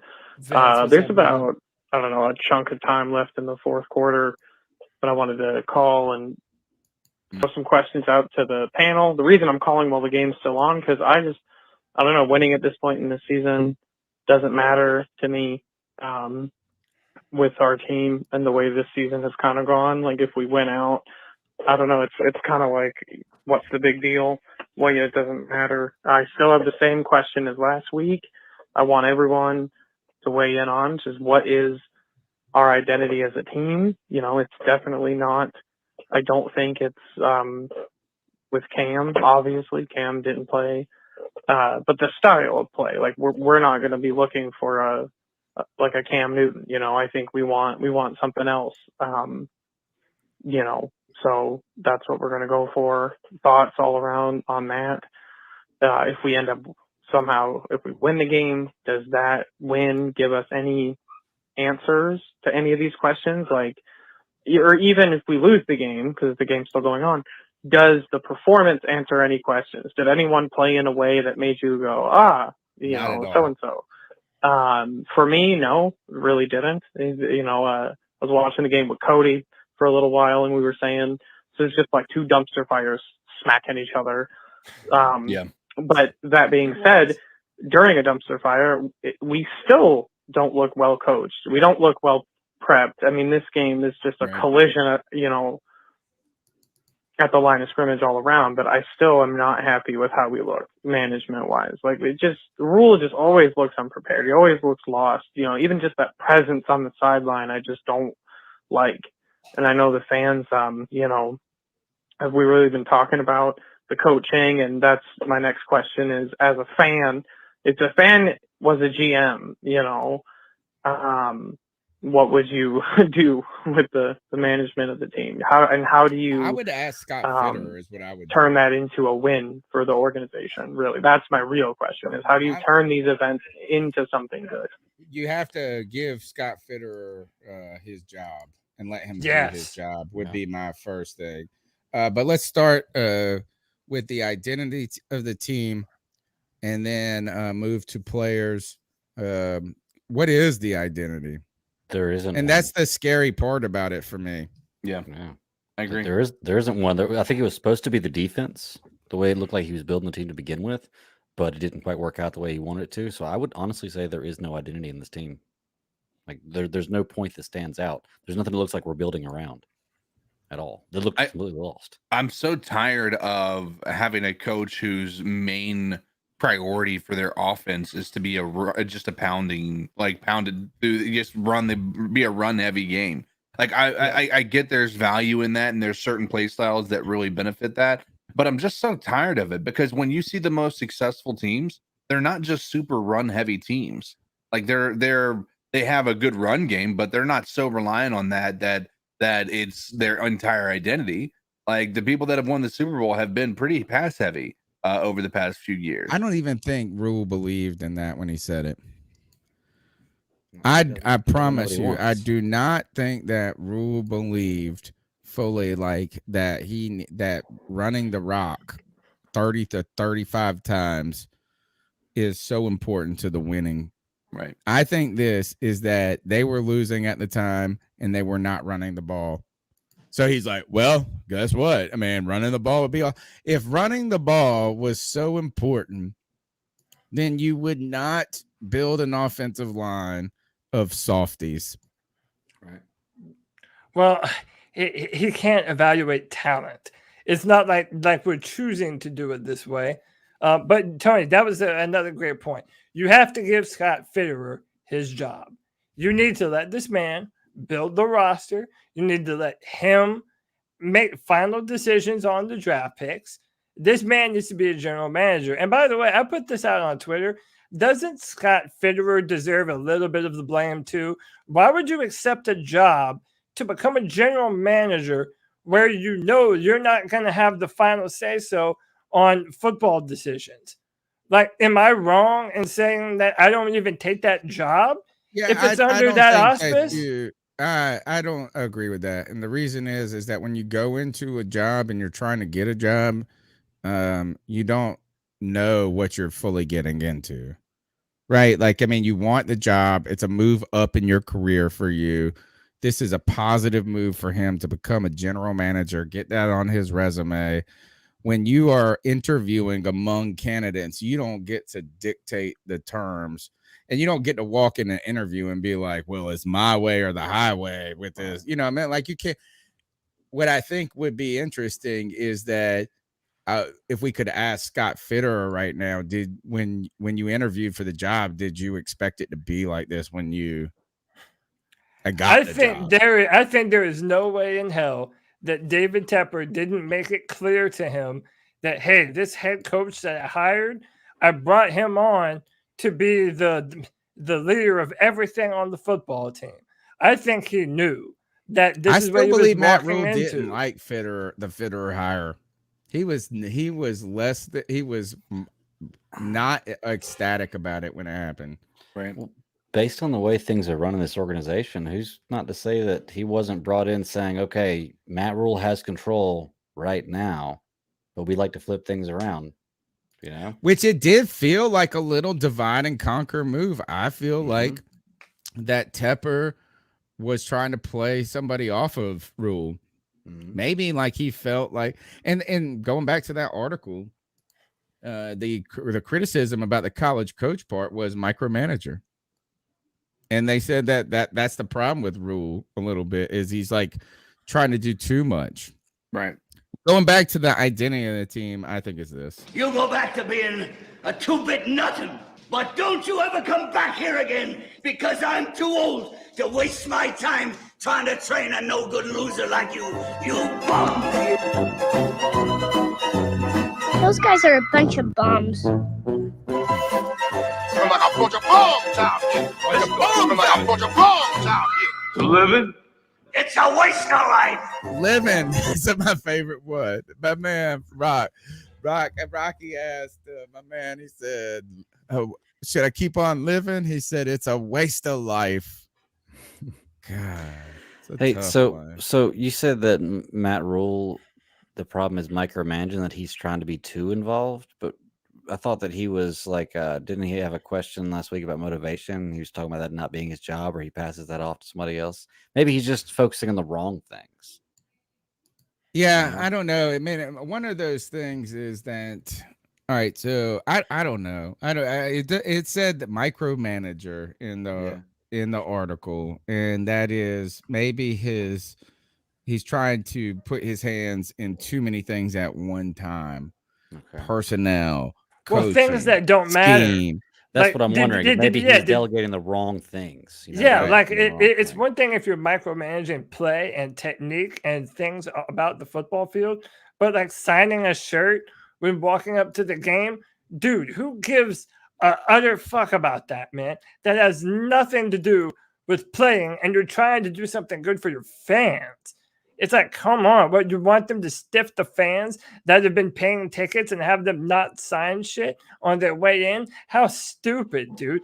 That's the reason I don't like him. It's like, it's one thing if Matt Rule just had a different football philosophy, but no, it's that all the things that he does are ass backward and dumb, and they're so completely contrary to common sense. Well, it's just ridiculous all the time. I saw someone make a comparison, him and Joe Judge. You know, and Joe Judge tried to put in this hard nose, like take your laps, do your push-ups, it's cool in theory to think like that, I guess. Like, is the brand, you say these things like the team and this and that. I don't know. First is that you're the best of the best, you would think, in the NFL. So you got to remember people are professionals. You're dealing with that. Deal with it. Look, whatever it is in New York, it didn't work. They got blown out by the fucking Bears today, right? Whatever Matt Rule's brand is, it ain't working this year. And this message is lost on deaf ear. It's falling on deaf ears. And I don't want to hear anything from Robbie Anderson, man. And I have been a big Robbie Anderson fan. Like, I thought that he was a possession receiver last year when that wasn't his skill set. I supported him as he kind of strong guard the team into a deal. And what I mean by that is because he is a professional and he had 1,000-yard season, and that doesn't come around very often. You try to get your money when you can. I ain't gonna fault nobody for that, right? Like he put the leverage on that team. Like he put the script when he had the most power to do so. Imagine him trying to get a contract this year, right? With 400 yards, 400 or 500 yards or whatever he's got. He's not gonna get a big deal. So I don't even have a problem with that. But when he says we're laying bricks out here, building a foundation, Robbie, right? You played for Temple, you played for the Jets, and you played for the Panthers, and they stink, bro. The only bricks you're laying are at a paper mache factory. You don't know nothing about building no foundation. Shoot. Yeah, we know that, man. Hey. Oh God. You know who the fuck it is. David Tepper's tenure. Panther Nation. What's up, This man G-Baby? is, as a Carolina Panthers owner, is 22 and 43. I'm going to repeat that again. Panther Nation. David Tepper, as the owner of the Carolina Panthers, is 22 and 43. Rat Rule, tenure as the Panthers, his record is 10 and 33. And that's including the loss that we're about to take next week to Tampa Bay for both guys. I will be calling in. I have a lot to say. Man, you know what I love is this is like G Baby's energy is like contrary to most people's, right? It's so like G Baby mad as fire after a win, calm as cool, collective after a loss. Next call. Sam Darnold is Matt Rule's puppet. I repeat, Sam Darnold is Matt Rule's puppet. Fuck Sam Darnold. Oh gosh, Joey, he's feeling good. Fuck Sam There's kids Darnold. listening to the show. Beep beep beep beep beep. Oh, Next now call. we care. What it do, I boys? don't care, but I do. It's your boy Mike. What's up, Mike? What's up, bro? Hope you boys are. You know what? We You know how we are. boys ain't having a fantabulous Sunday. You know because we ain't. we just got mollywopped by my most hated rival in our division, and that shit sucks, man. At this point, you know what I'm thinking? This is what I'm thinking. I'm thinking we should just give this bottom-lipped, goddamn English pug motherfucker another year. Okay, because, like, we're so far down the shithole at this point. Like, you know, the draft is going to be, I don't care what Scott Fitterer does, you know, where it's no new head coach wants to come into this mess. So you might as well let Matt Rule roll around in the shit puddle for however long. And then if it doesn't work, it doesn't work. Now, if he flipped this shit around and we're a good team next year, all right, I'll shut the fuck up. We'll probably all shut the fuck up. All right, but just give him another year at this point. And Tony, man, stop hating on my man Chuba. All right, man. Yeah, let's go. Thanks, bro. That man, bomb. That man can't catch, but he runs hard. I give him that. He does. Okay? He runs hard. Okay. Dances too much, Just, man. He needs to pick a hole and go. At this point, He's it a is what it is. rookie. And conspiracy theory. Here we go. Okay. I Tinfoil remember. hat time. Was it last week or the week before? Some guy named Geppetto was on here defending Matt Rule. I'm saying at this point that was Matt Rule's burner account because I didn't see Geppetto in the chat the following week, and I'm pretty sure he's not in it this week. I'm pretty sure. Haven't seen him. I don't know. We'll find out. But Matt Rule burner account, Geppetto. All right, Panther Pride till I die. Man, that's dude. I would love it if, dude. I really badly want Panther, like people that be it coaches, ownership, front office, players. I want Panthers to actually listen to this podcast. They need to. I actually, for the first time, I think I was rooting against the Panthers today. For what reason? Does it deserve it? No, because I didn't want this, what is truly a problem, right? Like what is clearly a problem to be window dressed at the last moment. Yeah, right. You're a mute, CK. That and look at it the other way too. Like if we win this, we are a 6-win team. What is the record of the people that are in the wild card? What, 7, 8, 9? I don't know. So we think could 8 might say, get you in. I mean, there's a justification. Well, we were 2 games away from the wild card. Right. That's what I did not want. It's fake. It's fraudulent. It's fool's gold. It is a cubic zirconium engagement ring. Yeah. And the problem given the third year is if he wins 7 or 8 next year, which is still not very great with no future, then where are we I don't think that if we don't have a big leap forward, like if we can't pass the eye test, like the schedule be damned. Like if we don't have progress, I don't think there's anything that saves Matt Rule's job next year. Oh, no, all I mean is for the people who are all preaching about Matt Rule in his third year. Yeah, like 2 wins at a time, 2 wins that were Yeah. incrementally better. Exactly. I think we have a better record. Actually, we don't. How many wins do we have right now? 5. 5. So we have the exact same record as last year so far, right? Yeah, right now it's Actually we have the exact same record, and the only reason we could be better is because there's an additional game this year. 100%. But in which is theory, Tampa Bay, so we're going to lose another game. We're we going to could, be 5 yeah, and we 12 could lose or whatever. another. Right? Is that again? I want to be very clear with this: the record will not change my opinion. Does not change my opinion about this team. Is that the record is fraudulent? And I would believe there was a way for me that we could have only won 4 games this year, and I would have thought better about this team and the direction it was going. Right? I mean, but I would tell you this is that whatever we win right now, I don't believe in the direction of the coaching staff and their vision for building this team.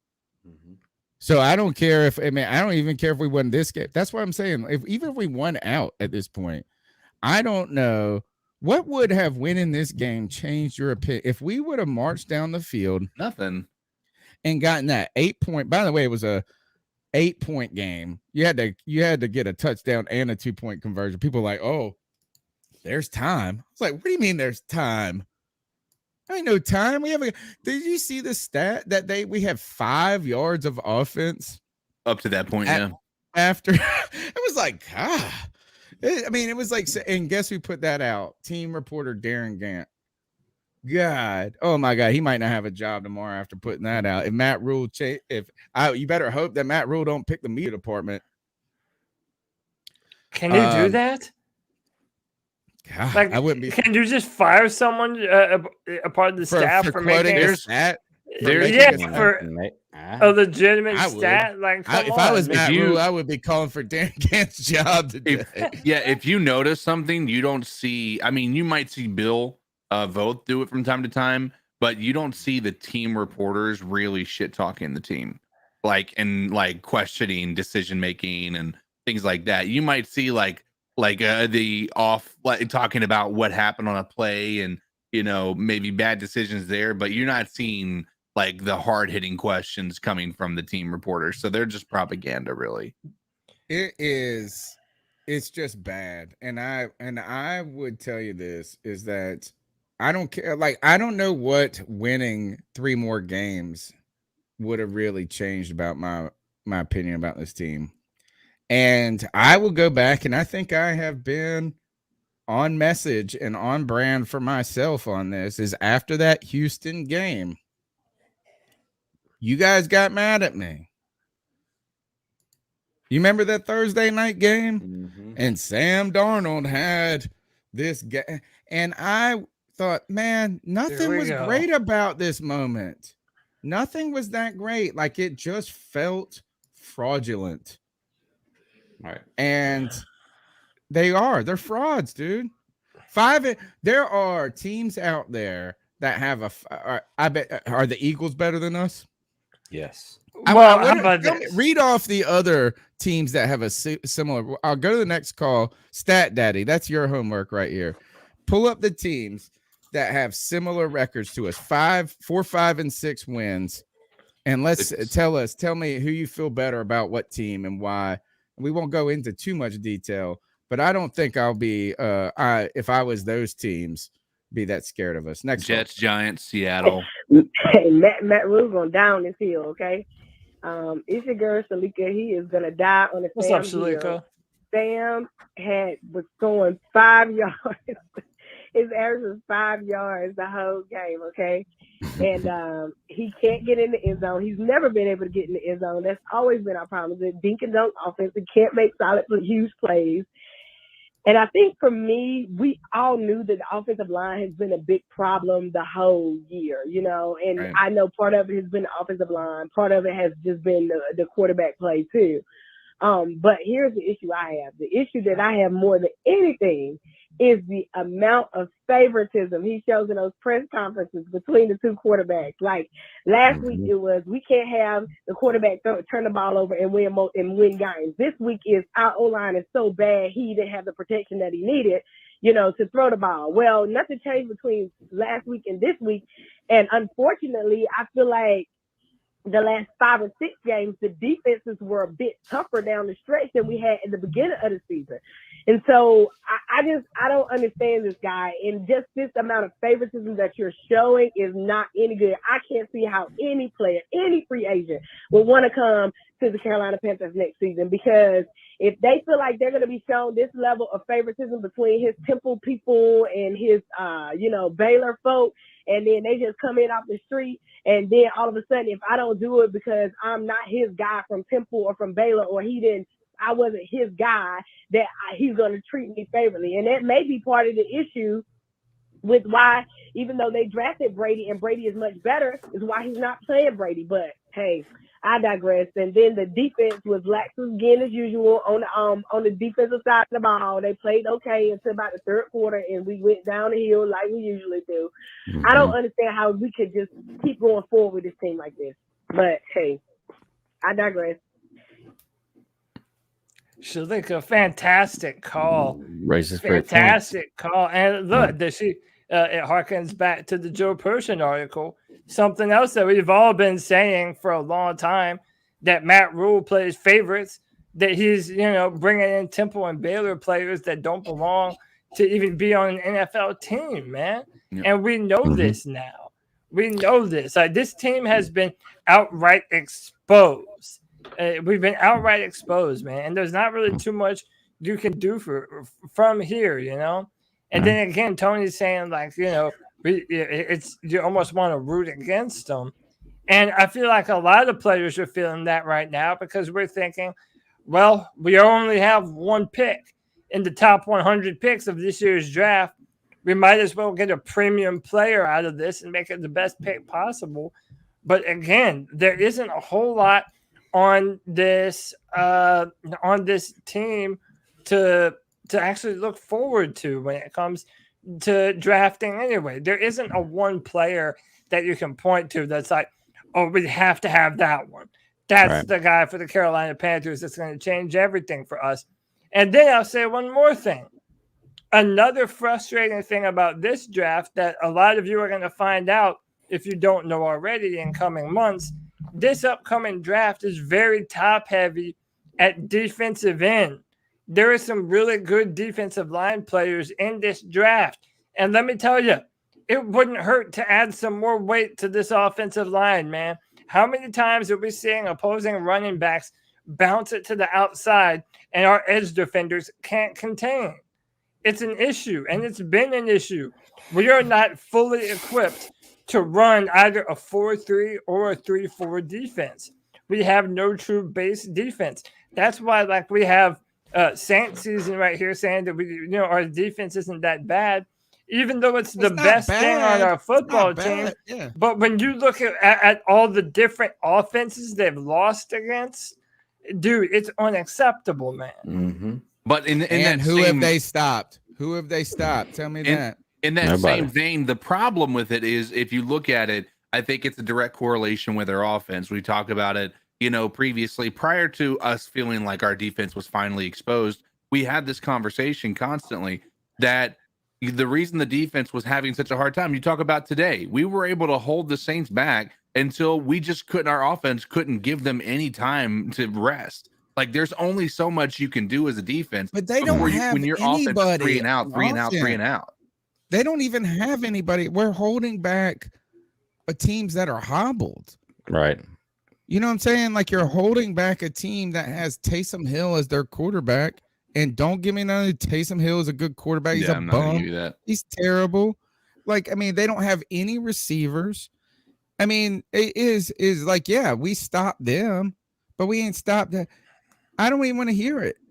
People, they run over us. This is like going back to, again, 252-228-5098, the Panthers domestic violence hotline. As at first, Saints SZN, thanks for joining the show. Ain't trying to hate. I mean, look, I am trying to hate on the Saints at all costs, at all times. It is kind of funny when a Saints fan is telling me that there's something better about our team than I think there's better about our team. Isn't that's a bizarre world we're living in? Right. Is that your defense is pretty good? Well, he said elite at first, then he said pretty good. Again, this is what a abused spouse says. But he's got good health insurance, though. He beat me, but he got good health insurance. But dude, Saints season, you're making the point for us, man. Look at your offense. Look at how many players the Saints have lost. My brother is a Saints fan, diehard Saints fan. And today we were talking before the game, and he's trying to tell me, oh, the Saints, we have one of the worst offenses in the NFL. We're missing Ramchick. We're missing all these different receivers. I'm like, yeah, but let me tell you something. This defense is going to start out strong as shit, but then the dams are going to break and the flood is going to continue. And this start out but this defense will not be able. This defense will not be able to contain the offense. And Alvin Kamara at the end was dashing. And ripped off. Tony, he had that was 11 rushes for 35 yards after that 35-yard run. He was negative yardage until the second half. Yeah. He on that one play with nothing made the look. Is that you're trying to tell me this? Is that this Panthers defense knows the only thing they can do is the only weapon they have is Kamara and Taysom Hill running the football. Yeah, couldn't do anything with it. I mean, it was like they knew. Talking about that one play alone, guys, he just dusted everybody. Look at the score. They scored 18 points. You're acting like they scored 35 on us. No, my point is that it was enough. We were ahead. We were ahead, and they still like it was it's like Kamara. It's kind of like how we feel about Christian McCaffrey. Is like you're like some other teams are like, well, it's Christian McCaffrey. Well, like they start, of course, like he's the only thing they had. You're waiting for him to make that one play that changes everything. Yeah. And he does.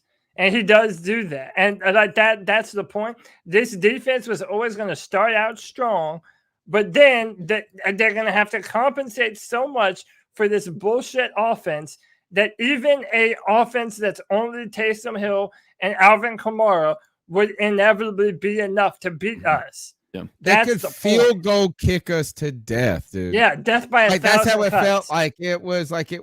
They're not even a good running. Like you felt sorry for Kamara trying to run the ball, and they still. At any point, did you think that the Panthers? What would we have been needed to be ahead to win to feel like we were going to win the game? Dude, I mean, what was it? Somebody said earlier is that we were up and it still felt like we were going to lose. Well, listen, I mean, and it was part of great. That's what I'm saying is this, Yeah. is that, look, is that we didn't even allow rushing yards and it felt like we weren't going to be able to stop them in the end. Right. Like at some point it's like this and it's not the defense wasn't good, period. I'm sorry. You can give me these rushing stats and this and that, but the other guy, the Callaway or the guy that remember that the best play that made on defense we made was when he just had that ball thump on his chest. He didn't catch it. I think Jeremy Chin played well. I think Jeremy Chin, Frankie Louvu, Derek Brown. Yeah, I mean, you guys are like Derek Brown had a good game. Like again, we are talking about like here's the part like that I break my heart's field. This is the interception. This is the problem. We have zero ability to throw the football. Sam Darnold is averaging 0.0 air yards per attempt. His average entering the day was 7.6, 19th amongst qualified quarterbacks, and just below the league average of 7.9, dude. When you have an inability to throw the football, You are asking your defense to go out and win every single game for you. And that we've been doing that all season because of how bad this offensive line is, and it's never been possible.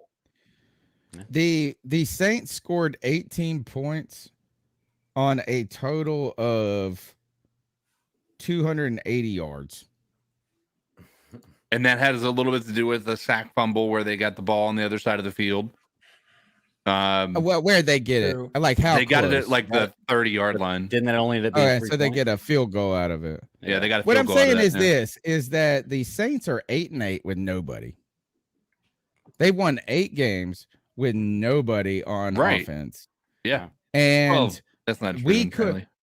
we could not one of the worst offenses. You know who has when we say one of the worst offenses, you know why we don't call the Saints the worst offense? Because they were playing a worse offense today. One of the worst offenses was also on the field, a worser offense. I think they're gonna Sam Darnold was 17 for 26. He had 132 yards passing. We had look at us, how fucking amazing we are on the ground. Under 100 yards rushing. I'm sorry, I don't even want to praise. Look, are there some bright spots about the youth of this defense? But I don't even think there's linchpins on this defense. And that's what I'm concerned about. Our best defensive player the whole year, Hassan Reddick, is a free agent. He's a free agent. You want to put? Well, let's point to Derek Brown as being and you know what? I like Derek Brown. I think he's been an important part of our defense. But guess who threw him under the bus 2 weeks ago? Matt Rule did. Right. So, all right, we're gonna build around him and Brian Burr. Where Shaq Thompson, twilight of his career. Who are you really building? JC Horn, Jeremy Chin, Derek Brown, Brian Burns. I mean, Yetur Gross Matos. I mean, it's not the worst defense in the league, but don't sell me that they're one number of the best. 2 and that I agree with. Don't tell me that. Just don't. Has it improved from last year? I would say yes, but I am not even to the point where I'm defending the defense. No, I mean I defend them in the aspect of they are good until our offense just can't do shit, and then our defense falls apart. I've a lot seen of times where not they all the weren't time. even good then. Yeah, not all the time. So I mean, but they're fine. They're okay. You know what? Is they are not the shortest midget in the room. Hey, they're not the shortest midget in the room. Hey, but speaking of something that's just as funny. Do you want to see this photo that I found on Twitter? This is at the Hornets game on TV, lined up. They're doing Hornets live, and all the guys in the background are wearing shirts that say "Fire Matt Rule." Awesome. I fucking love it, dude. I Good love for it. I them. love it. I We love like it. I love you. it. I love We it. like you. The internet wins again. All right, next goal. Well, Hey guys, Joey again. And you know what I just realized? And as messed up as this is, because believe me, we all used to make Teddy jokes last year because there was a time that Matt Rule wasn't that bad and we believed we were just a quarterback away. Damn, seems like I wasn't even born yet, but that's where we are. I think we kind of owe Teddy an apology for dismissing his claims about us not practicing red zone and all this other shit. You know why? Because as bad as Matt Rule is, I don't put it past our coaching staff not to practice those things. I agree. I'm with you, Joey. All right, go ahead, Greg. You pulled the stats. Yeah. You were asking about the records, which actually, by the way, right now we're number 6th in the draft order. Right. After today, we are the only 5-team win in the league. There are 4 teams. Let's see, the Giants, Jets, and Texans all have 4. Lions and Jags have 2. All right, so out of the 4, let's look at the 4 real quick, and then we'll go one. There's step only above one us. we can jump ahead of. Say, we can only but jump ahead not of the Giants. draft order. But who are we? Who Giants? I think that we're a better team than the Jets. Giants, but when I say that, Right. they beat the shit They out also of us. beat us. Yeah, and they so- haven't. All right, so I mean, there's probably an argument that, well, you know what is that Daniel Jones has probably shown a little bit more than Sam Darnold has. Right, maybe a little bit, a hair more, and he's on a rookie contract, so you give him that. They're going to be turning over probably a new coach, new GM. But all right. I say maybe our defense has a little bit more parts. I don't know. Maybe they beat us, so it's hard. Who else was on the list? The New York Jets. And how about this? I don't think the New York Jets, just like we beat the New Orleans Saints earlier this year, I don't think we beat the New York Jets right now. How about this? Did you see what they did to Tampa Bay today? Did you see they also blew it right at the end? They went for it on 4th down where they could have kicked a field goal, made it a 7-point game. It wouldn't. I didn't see that. I was eating one of this the is what best happens. Philly They're down on the cheesesteaks I ever had in 30. my life. They're down on the 30-yard line with a minute or like a couple minutes left. And I mean, they're worried about giving the ball back to Tom Brady. Right. And they really want to just kind of salt the game away. It's a 4th down, 4th and 2. They run a QB sneak, like a QB draw or something like that. When they were in field goal range, they could have moved it from a 4-point game to a 7-point game. They then give the ball back to them on the 30, and then Tom Brady just throws like bomb after bomb to get a touchdown.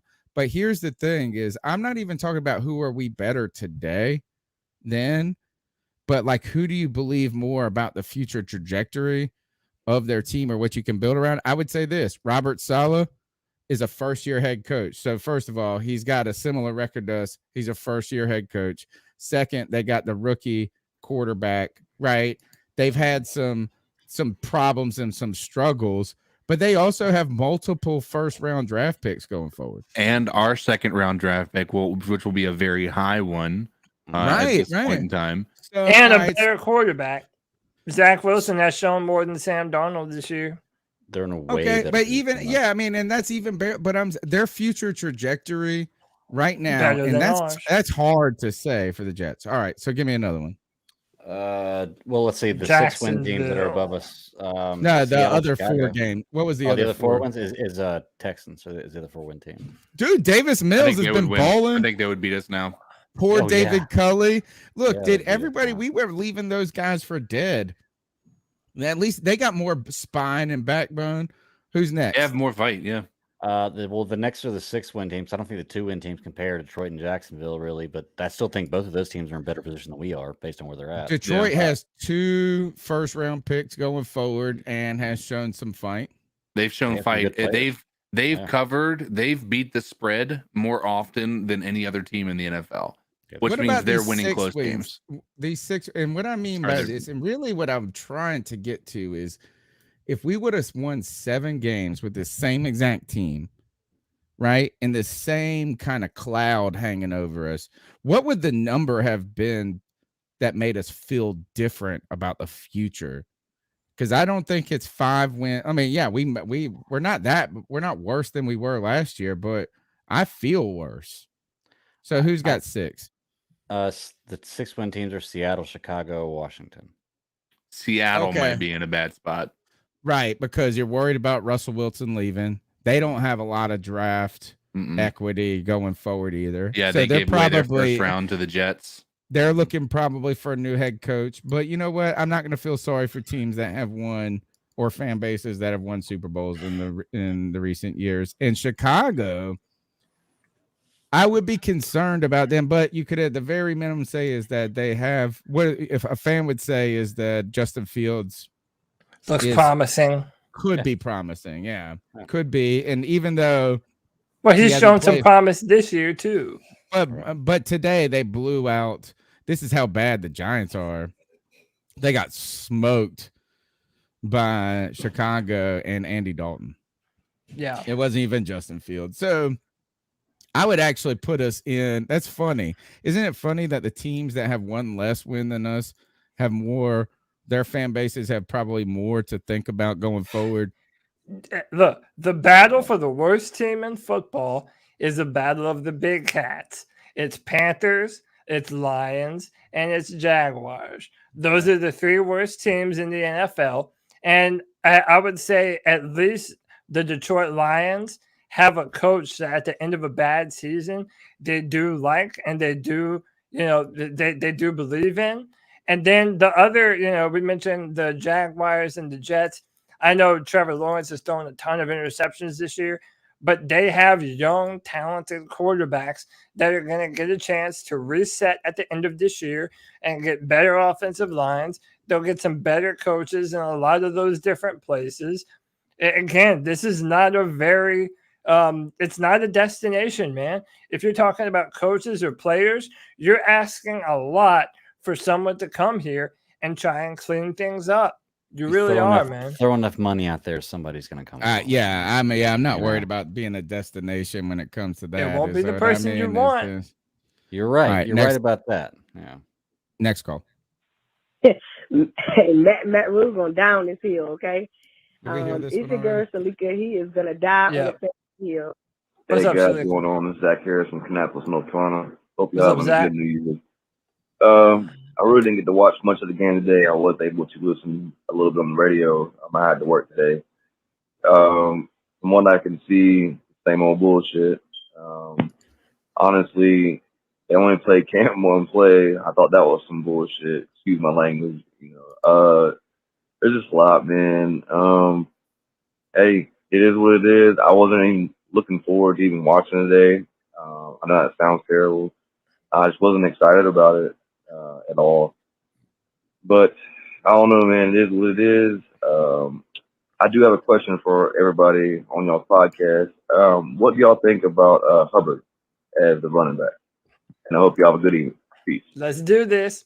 Let's do this, man. I'm a proud Chuba defender, and I'll be the only one on this podcast to do it, man. Listen, does he have good hands? No. Does he take the best routes all the time? No. But what I'm looking for in young football players, and that's what gets lost in this conversation, is that when you have young football players, that's why you play them. You're trying to find all the discernible features about that person's play style that they could potentially build upon and grow and get better. I see a lot of that with Chuba Hubbard. He is an aggressive runner. Once he gets ahead of steam, it's hard to stop him. He's tough. Now, does he have some things that he needs to work on? Yes, as does every rookie. But the way he's talked about specifically on this podcast and amongst some people on Twitter, like they act like he's a no talent hack that doesn't deserve to be on the football field, and that's blasphemous. He's a good runner. He needs a little bit of time. He's not perfect, but he needs an opportunity to be successful. And keep in mind, remember, it's not just the quarterbacks that we're asking to do everything behind a terrible offensive line. It's our running backs as well. Mm-hmm. And we went from Christian McCaffrey to Chuba Hubbard. Like, those are some lofty expectations to live up to, man. So give Chuba a break, man. I'm not saying he's perfect, but he's not bad either, dude. Cody, but Christian McCaffrey looked good. I'm sorry, good. Oh, well, I was just going to agree with Cody. I was just going to say you're not going to be alone, because I think I was defending Chuba Hubbard a couple weeks ago. He's not, of course, the best running back out there, but he is a rookie. He's serviceable, and whether you like it or not, if you go back and look at it, he's probably the best piece of our offense in the last, few weeks. But I don't know. I just feel like Chuba Hubbard, you're right. I think kind of gets the rundown of he's getting a lot of blame for the offense being so bad right now, but he has nothing to work with as well. But the thing about Chuba for me is the way he talks, his demeanor, his attitude. Listen to a press conference with him. He may not be the best running back right now, but I like his attitude about football and the way he goes about things. So for me, that's what it is for him. I'll give you my take. I've watched enough, and I feel like he doesn't pass the eye test. Now, is he what you expect for a 4th round draft pick? Absolutely. Like he is. He's a backup running back in this league, at least from what we've seen. He doesn't have good balance. He has horrible vision. He has horrible hands. Which is what you need in a running back out of this, when you're talking about what we deal with, especially with not having an offensive line. Well, if you don't have an offensive line, okay, well, we can blame that on maybe the run game not being good. But the problem is when you have an offensive line that's this bad, you have to have a running back that can catch the ball out of the backfield to be able to relieve that pressure. Chuba Hubbard isn't that guy. Chuba Hubbard is constantly stumbling out of the backfield. He's constantly not I personally blame the fumble that everybody blames Cam Newton for on Chuba Hubbard. Like, I blame that on Chuba for not being there to not look down and be there, have the wherewithal. Like, I'll give you a prime example. Today, Jalen Hurts, he was tripping and falling. He was able to toss the ball to his running back. And guess what? His running back caught the fucking ball and they made a first down out of it. Like, and it was a major play in the game. Like there is an issue with Chuba Hubbard as far as right now as a professional football player. He isn't a good running back in this league. He's not bad. He's below average in my opinion, and he could be better. But when you want to compare him to a first round draft pick like Christian McCaffrey, there is no comparison. Yeah. I'm just saying it's not bad, man. The 49ers do this with undrafted running backs all the time. We would be having a much different conversation about Chuba if we had a better, better players, man. Next call. He's not that bad. Okay, Better than Cameron Artis-Payne. Let me tell you what. If you better get that. Better than Cameron Artis-Payne, dude. It's not even true. It's not even close. What team is he on? Well, contact me in 4 years and talk to me about Chuba. I don't want to. Miss me with this. I don't even care about. It's just like I didn't even want to talk about this. I'm not even commenting on it. You're mad, bro. Even Tepper would actually take them brass balls he's got up on his shelf and actually attach them to his nutsack and use them and fires fucking Matt Rule. Then maybe the next head coach wants to go out and offer Cam a deal. That's cool. Okay, I'm all for bringing Cam back. I really am. Under the right situation and under the right salary and under the right coach. But let's be actually blunt about this, okay? There is absolutely no way I want to go after Eric Bieniemy just because he's got a ring. I like the guy, but he don't call his own plays. Okay, Andy Reid does. Okay, he's had multiple interviews across the league, and nobody's offered him even a second interview. I don't think that's true, Ken. So there's something there that we fans sitting on our fucking couches or looking at our computer screens don't see.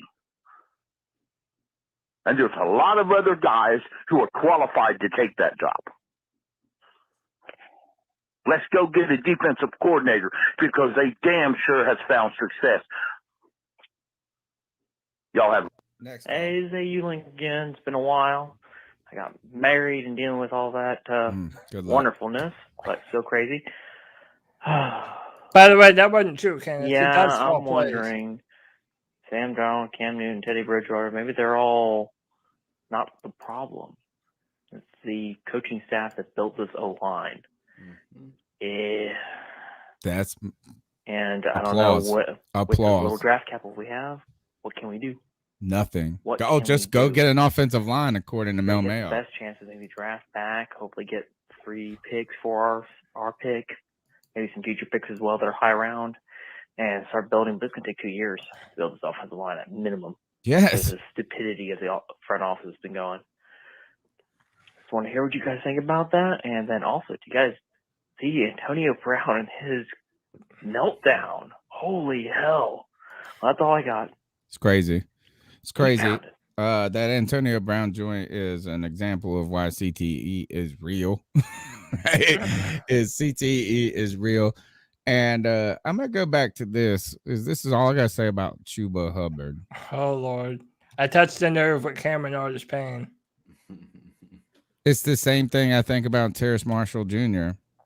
And it's the same thing I think about all of these players. I don't care who, J.C. Horn.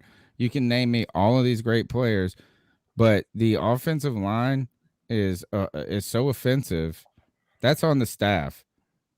That's on the staff at this point. And the fact that you don't draft players to or try to address this, it's malpractice. So I don't care if he's just a 4th round pick. I don't care if he's this or that, or you know what I'm saying? Is that I don't want to talk about any of these players until the offensive line is respectable. And not even respect, it's malpractice. The offensive line and what the Panthers have done with it is malpractice. And so I don't care. That's first of all, Cameron Artis-Payne, by the way, is like a 6th round pick or something like that. But it might as well be Jordan Scarlett to me. You know, is that who knows if these guys are good or bad, and who really cares? Who really cares? Like CK said, who cares until it matters? And it won't matter until we start building the wall. So J.C. Horn might be the greatest defensive back in the history of the world, but it won't matter if our quarterback is getting slayed every time. Yep. And if he's the greatest defensive back in the history of the world and Rashawn Slater turns out to be a top 20 left tackle in the history of the world, guess who we would have benefited more from having? That's what I think about this. So I don't care about Chuba Hubbard. I don't care about Terrace Marshall Jr. I don't care about any of these people until we get an offensive line that is less offensive. What's up, C3? This is Nick Head. And listen, I'm man. going to put my kids to bed. Let's stop preaching to each other. The solution is simple. Pressure campaign. Don't buy anything else Panther related until three things happen. Number one, Matt Rule is gone. If he stays another season, okay. Don't buy anything else until we have double-digit wins. My threshold this year was 7-9. That's done with. That's done with. You couldn't do what other coaches did, okay. If you're going to stay, if Tepper's going to keep this project up for another year, don't buy anything else until Matt Rule either has us in double-digit wins or in the playoffs. Then you can proceed with buying hats, jerseys, socks, draws, whatever. But until then, don't buy nothing else. Not even, and especially not the draft cap. You know why? Because the draft is all just a bunch of cap. You know what I mean? Like, we're going to have to trade back just to scrape the bottom of the barrel. You know what I mean?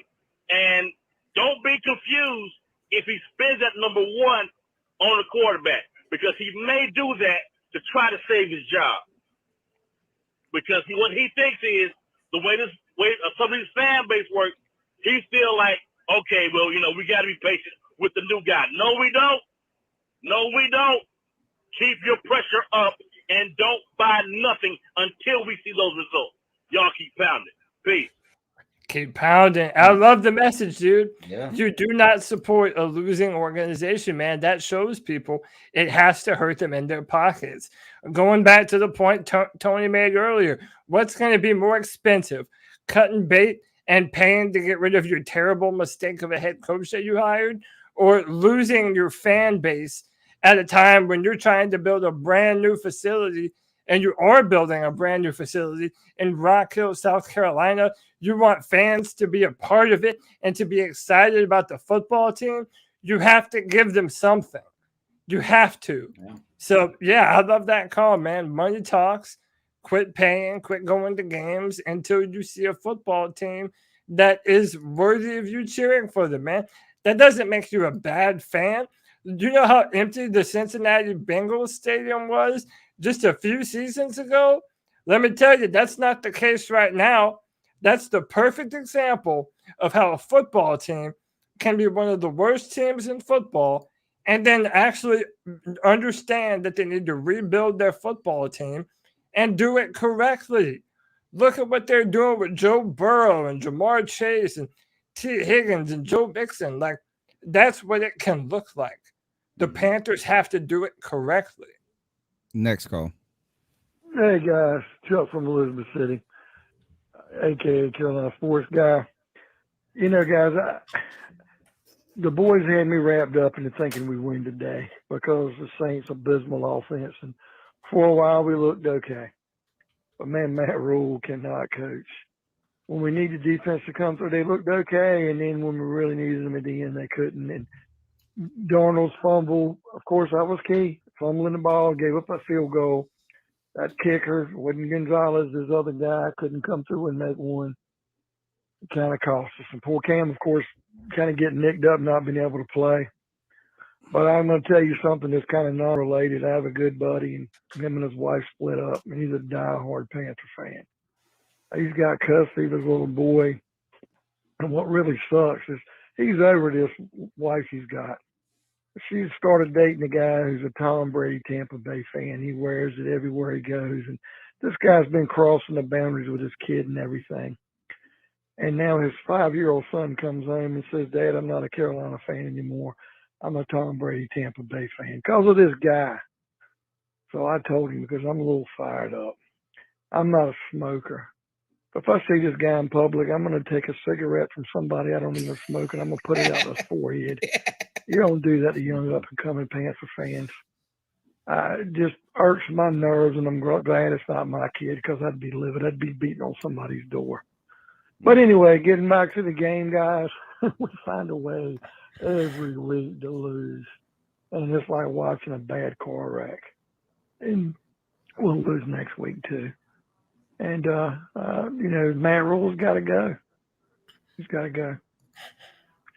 Would winning of today really change your perspective on this team? And that's the thing is for me is like and when somebody said, look at the effort this team showed, I was like, well, how did you see that? I guess they played every down. They didn't just like walk off the field like Antonio Brown did. But these guys are playing for their own jobs and their own contracts. Of course, they're the guys that are playing the hardest. Like I want you to try. Like I always tell my kids. I tell them. And by the way, my kids are better than their parents.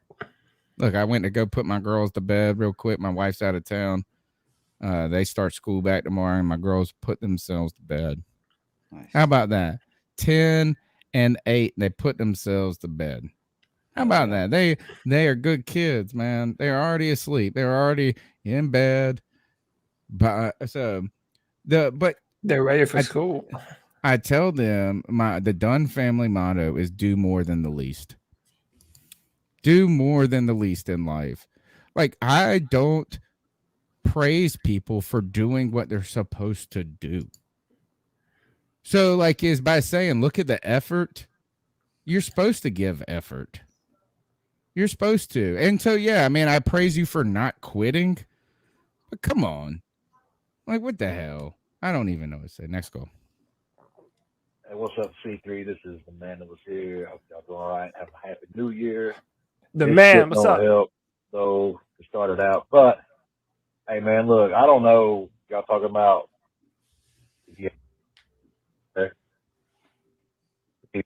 Oh, he's breaking up. He's cutting out real bad. All right, next call. Yeah, sorry. Can't even hear you, man. What's up, guys? It's KPM here. KPM, what's up, bro? What a week it's been for the Carolina Panthers. Am I right? You got the article released on Matt Rule. Obviously, at this point, I think his days are numbered. I don't know what it's going to be like. Like you guys said, I think that Tepper just needs to swallow his pride and cut his losses and get rid of Matt Rule, and we have to start fresh, essentially. I know for a fact that I've went to a couple games this year, and I've had the displeasure of having to sit through the Panthers and Patriots game. And I was thinking about the Robbie comments that he talked about with the fake fans and stuff. And I feel like it's fair to make the point that any fan that buys tickets or merch for the Panthers should obviously have the right to boo or criticize the product that they're given on the field, regardless of the situation. But anyways, guys, Happy New Year. And I'm going to go play some Madden and make up for the Panthers by beating the Saints on Madden, since the Panthers can't do it in real life. Anyways, peace. Sounds pretty good to me, man. Yeah. Agreed. Here's the thing about fake fans is I'm not a gatekeeper fan. I hate a gatekeeper fan. That I won't say I hate. That makes me a gatekeeper fan. Then I think it's interesting when you put you tell somebody they're a fake fan, a real fan, a true fan, a fan, or whatever is this and that. Is that I've always said the Panthers are too young to care about who our fans are. We'll take any fans. We'll take only fans. We'll take every fan. But here's the thing is that like the fact that they're mad means they give a shit, bro. They give a shit. Yeah. Man, wait until they don't boo. Or wait till you go to the stadium and all they do is cheer for the other team. So I don't care, man. It's like this. Is that like I don't know what a fan's supposed to react. I just say this: if you spending your money, if you spending your time, fuck that. If you're spending your time caring about it, that helps that team. There's a reason the NFL makes so much money. I want to stop saying this. I am not feeling sorry for rich people. No more. Robbie Anderson, don't feel sorry for you. And hey, by the way, bandwagon fans, they also spend money on tickets, and they also make noise on third down. Dude, you don't give a shit what kind of fans your stadium is filled up with when it's sold out in the playoffs, man. Winning solves everything. You don't think that you don't think that the best teams in football have bandwagon Patriots, Steelers, the Chiefs? Listen, if you have bandwagon fans, that's a sign that you're doing something correct, okay? And you don't want to lose the bandwagon fans, contrary to what people say to make themselves feel better when they're losing. Oh, we got to get rid of the bandwagon fans. That's the dumbest shit in the world, man. Can't stand it. Greg, can I dismiss you from class, dude? It's okay. You've been up since 3:30 this morning. It's okay. Well, say it's not just that. I will not call you a fake fan. I will not call you a fake fan. Give us your player of the game. Give us your towel of shame and go to bed, bro. We love you still the same. You're not a fake co-host. You're real in my book. That's right. Okay. Gosh, player of the game. Taysom Hill. Does it have to be for the Panthers? Yeah.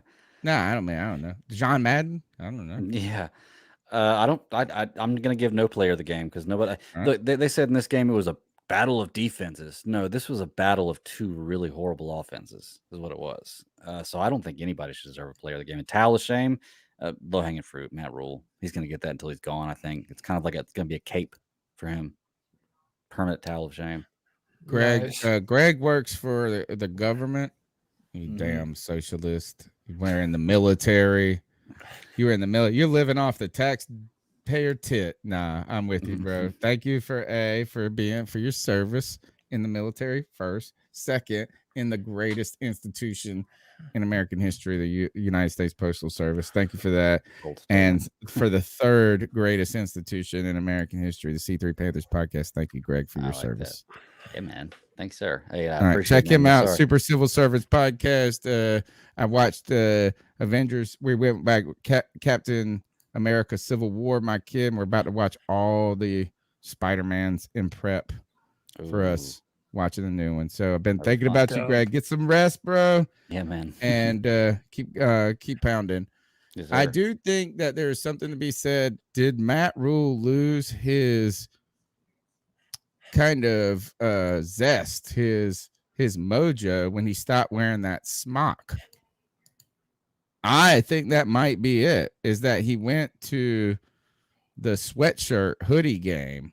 He should have stuck with the barbershop smock from last year. That's my theory. Next call. 3 more to go. I see 3. I want to say one more thing. No, it's still here. I love you, baby boy. I know that as a Panther fan, I've been a Panther fan for a long time now. But my whole life. I never seen Carolina play this bad in a long time. Then some other seasons, but I really forgot about those seasons in the past. But I just wanted to say,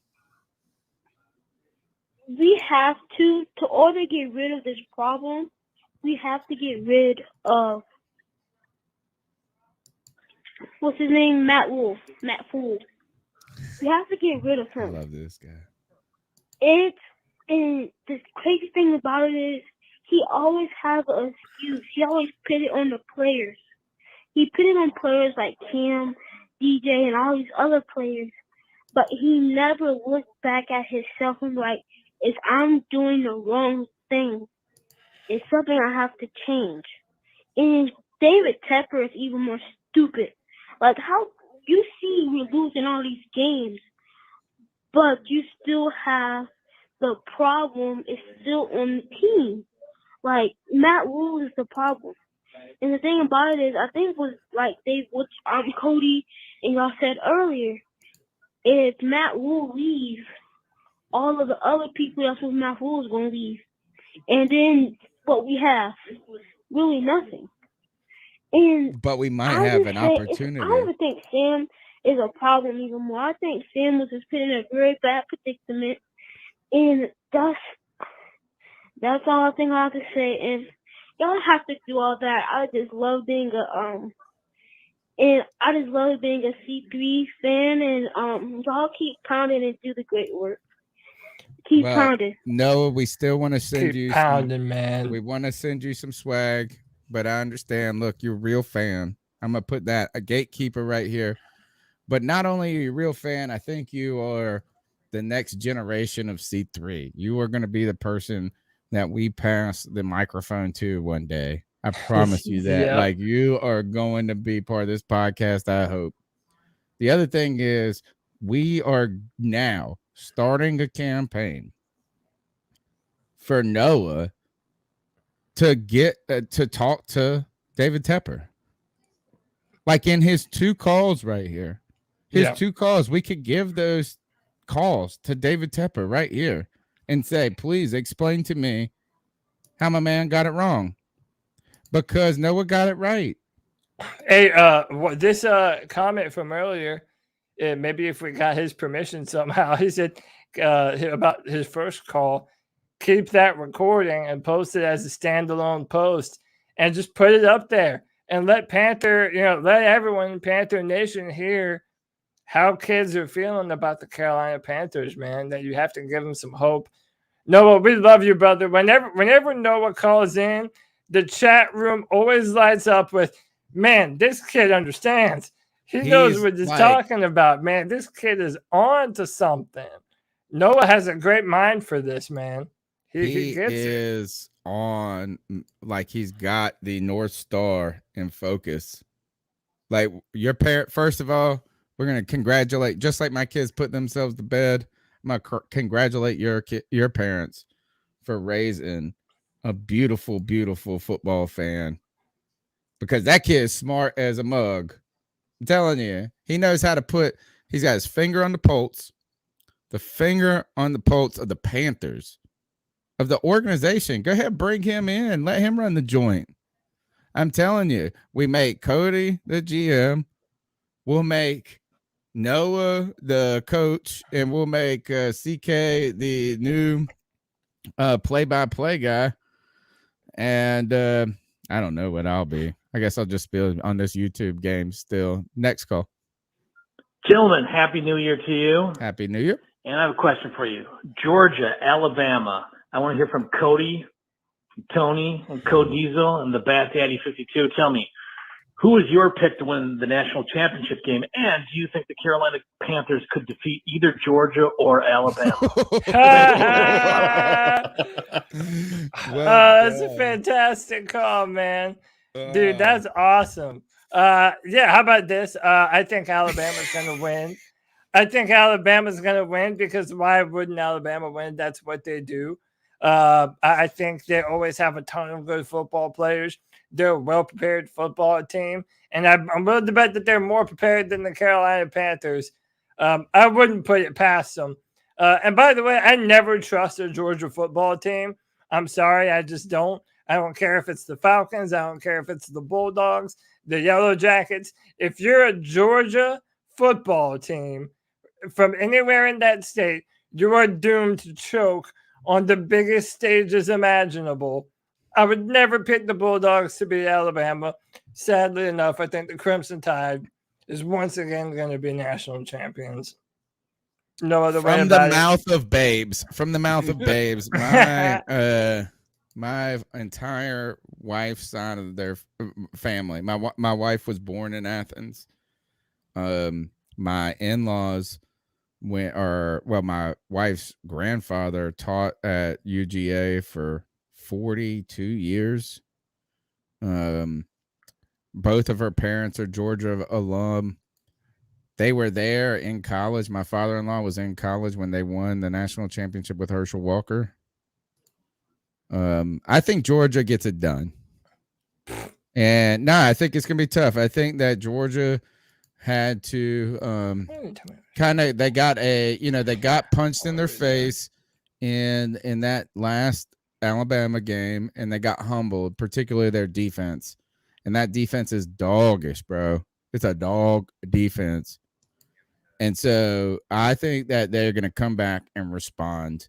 I understand that Nick Saban's Alabama team should not be underestimated at any cost. And I do have some concerns about the Stetson Bennett, like if he's really the truth or this or that. I think I want this is a fan perspective a little bit, but also I think that defense comes back and has something to prove against the Crimson Tide. So I'm going Georgia Dogs. I want them. I'll be cheering for them.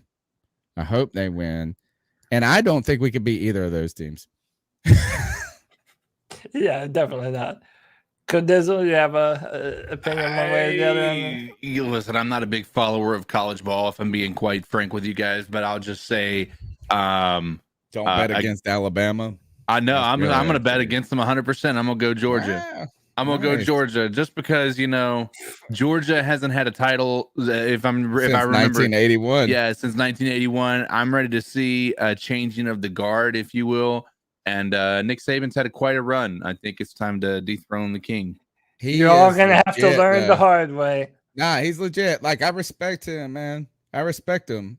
I respect him. I'm not underestimating Alabama here, but I'm trying to be honest who I'm cheering for and who I want to win. Next call. Okay. Man, I don't know what's more depressing. The fact that this team just flat out sucks, or the fact that my wife is always unhappy with me, and we got 2 kids who are 8 and 6, and I just hope I can fucking survive long enough for their sake to get them through high school and college, and then maybe survive this marriage. He's calling Life in. sucks, man. He's calling into the Panthers hotline. team isn't making it any easier. Bro, married man That's here. about it. Married man here. 3 kids. I get you. Was that the end of the call? That's it. Trav G said that was dark. Yeah, no, but you know what? Is that was. this is where we're at, folks. This is where we're at. My man had to deal with this Panthers game today and going through his own life and his own problems, dealing with marriage, dealing with that pressure. Good God. Call back. Call back. But hey, man, listen. This is a place, man. If your wife is beating you up, call into the C3 Panthers podcast. But hey, hold on. Before you go to the next one, dude, I think it's important that we say and that we remind ourselves, right? Because we say this is a therapy session, and we kind of say it in joke and jest. But man, when you're able to decompress like this, man, and come and speak what's on your mind and get things off your chest, this is like it's like a therapy session for people. Yeah, this is a safe space. And it's important for us not to abuse that safe space. We have to do a good job of reminding people what the motto is. Keep pounding. Okay? We keep pounding. Unless it's your spouse. Don't beat her. God damn it, Don. Listen, you have to remember that when times get hard, when times get tough, the tough get going. And by the way, one of my favorite sayings of all time, and I always try and remember this whenever life gets a little bit difficult: calm waters never made for skilled sailors.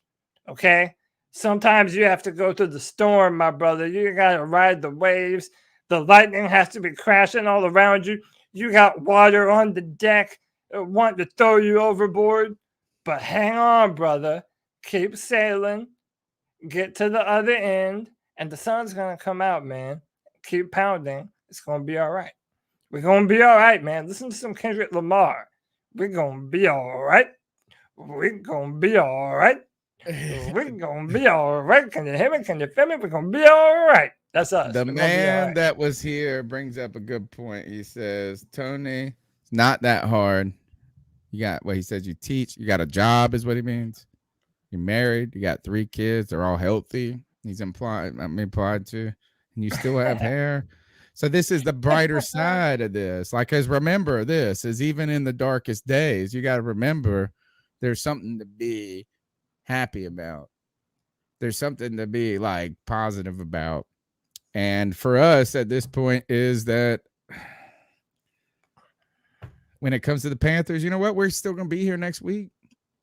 And you know what? And actually, this is where I get mad at like the billionaires over this mess is they know it.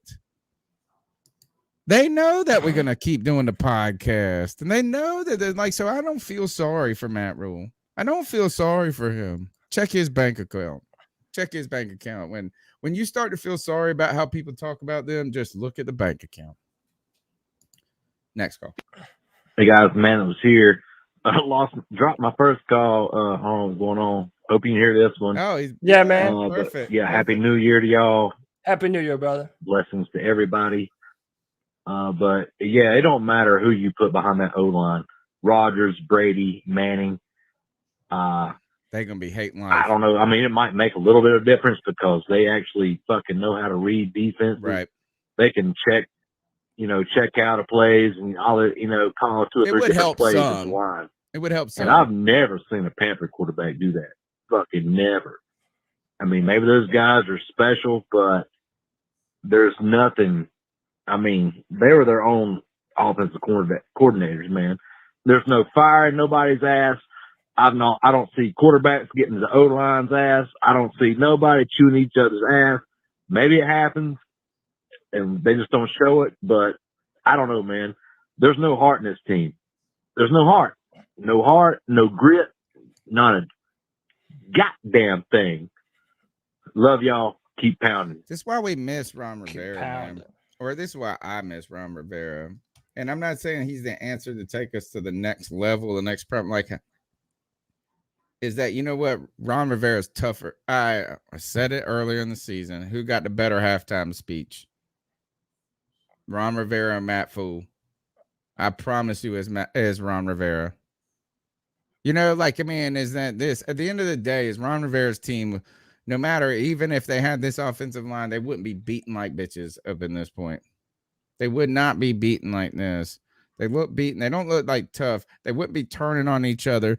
They would be circling the wagons. And we would have lost 18-10 or 13 in this game, but we wouldn't have been sitting here going, oh, this team ain't got no heart.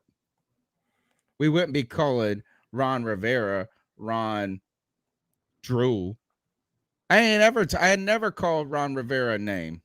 Never in my life. I've been calling Matt Fool names for a minute. Last call in. Hey guys, Chuck from Elizabeth City, aka Carolina Sports Guy.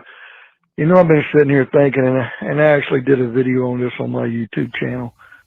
But I think the Carolina Hurricanes are the best managed professional sports team in the Carolinas. Won a championship? You know, Hornets have been already? abysmal, have never won a championship, never been to a championship game. It's been product of piss poor drafting, not holding on to players. My man. Just being mismanaged. When the Panthers have been good, it's short term. But I give you this reason. The Hurricanes for a long time were abysmal. They had really good players, much like the Panthers have had really good players, look better on paper than the field. The difference was the Hurricanes would always finish like 9th or 10th or just barely miss the playoffs or barely get in and not do any noise. Well, things changed when they got rid of a well-beloved Ron Francis as general manager with a new owner, and they bring in Don Waddell. And then they hire Rod Brindamore as head coach. Things started changing when the organization moved away and got the right GM and the right head coach. And I think Federer could be that, but putting the right head coach in, because Rod Brindamore has got the Hurricanes probably getting ready to have the 4th season in a row in the playoffs. He's got them on the right trajectory. They draft well. They know when to cut losses with a player and don't look back. They know when to sign shrewd key free agent players who can play for cheaper, who don't balk for too much money. They find a way to make it work. Plus their farm system, how they draft and develop their players. is bar none. It is number one in the state. Panthers have got to take a lesson from the Hurricanes how to run an organization. I just want to show you gosh, I wish he got fined by the NHL this year for yelling at the refs. And I'm telling you, if I could just show, I wish I could find this GIF of him. But Rob Brindamore is I think that's the answer. I think it shows you. Rob Brindamore is a coach that's been able to lead these men. First of all, he was a great hockey player himself, who played for the Canes too at one point. But he is a leader. He's a true, like, man, he's rallying these dudes. He's fighting for these dudes. And I'm not saying that Matt Rule, actually I am saying, I'm just saying this, is Matt Rule is not Rob Brindamore. I know Not nothing Rob about Brindamore. hockey, so But it's kind of like to tell saying, me, but you know. it's like it's trying to pick. It's like there's something about. All right, so is Bill Belichick only because of Tom Brady? Is he only because of McDaniels? No. Bill Belichick is a leader of men. Whatever that is, whatever that extra is, he's got it. Rob Brindamore's got it. And right now, I don't know if Matt Rule has got it for the Panthers.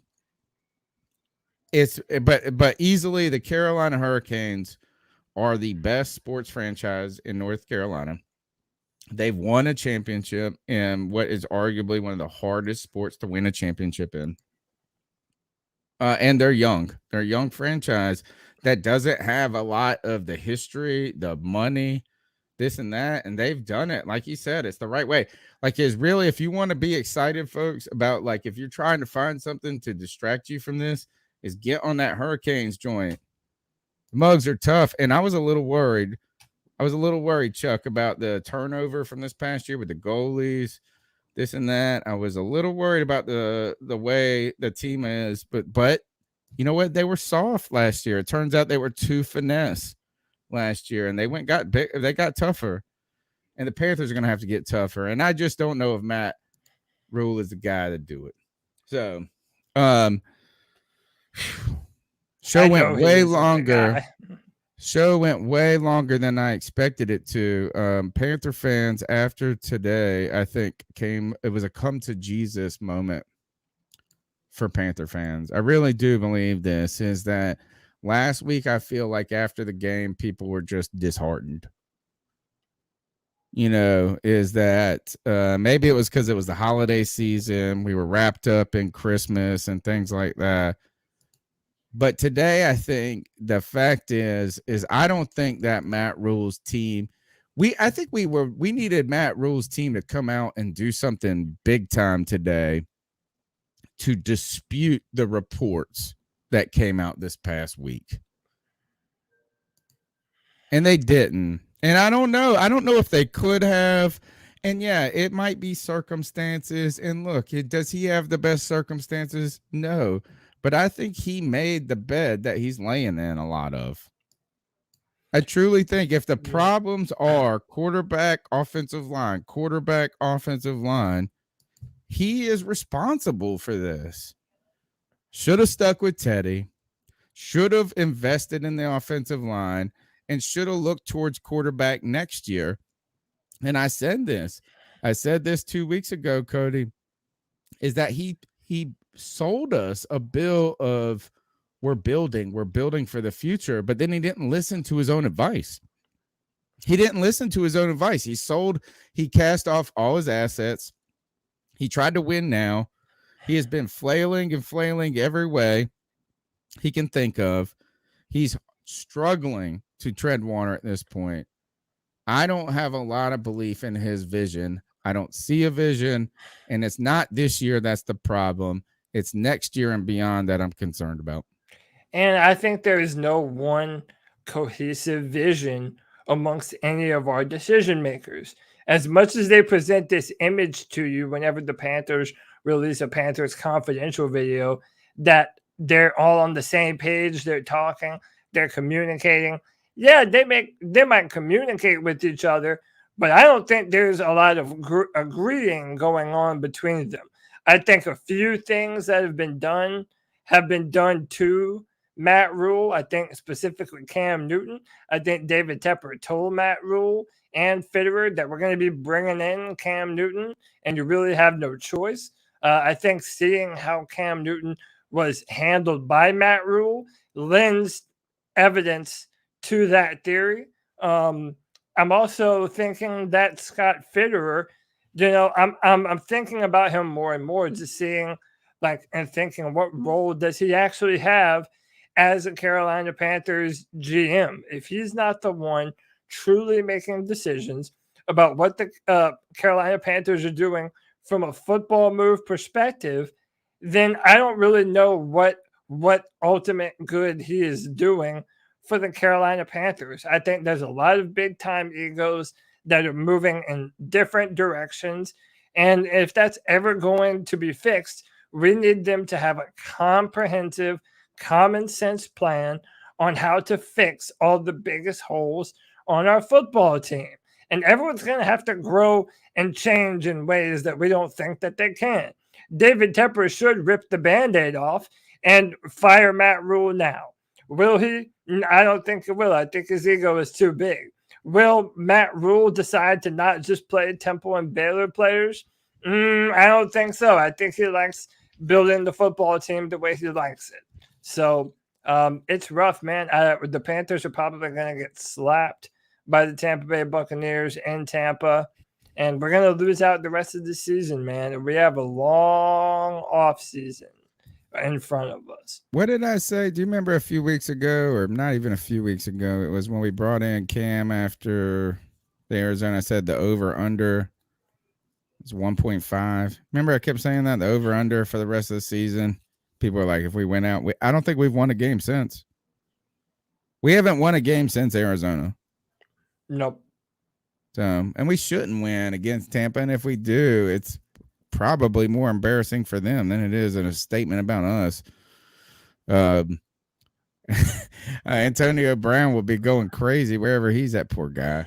Actually, I won't say poor guy, but I'm worried about his mental health. Tom Brady did an interview, and he was basically saying, you never know what someone's going through. Right? He yeah, pretty I mean, much went to bat for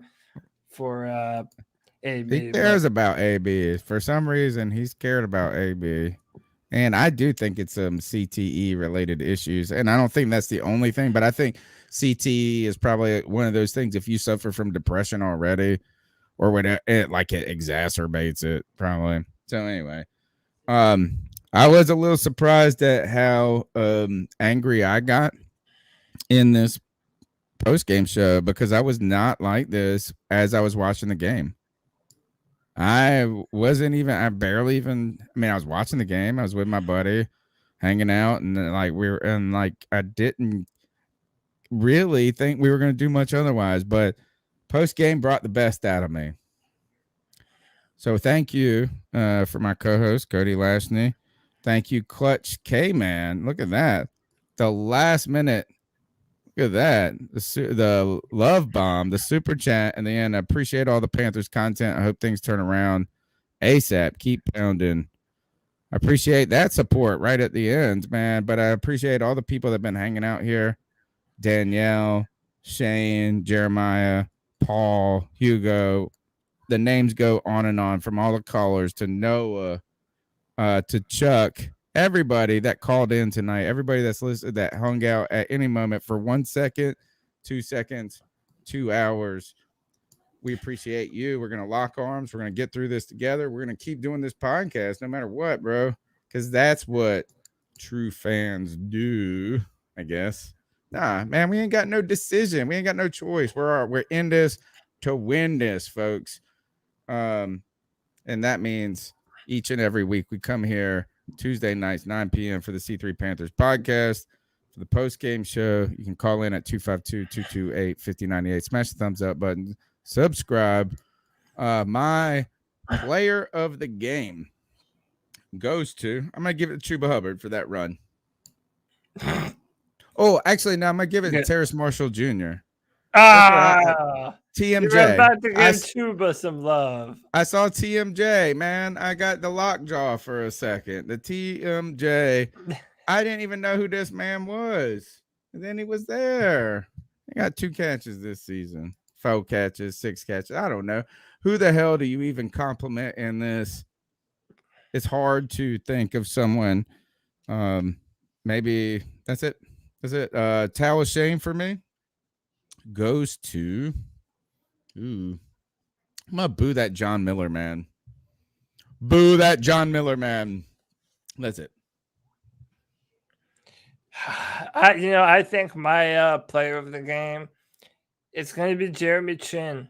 And I think whenever you go through so much bad football, it's kind of hard to take stock and be thankful for the really good players that really are busting their ass.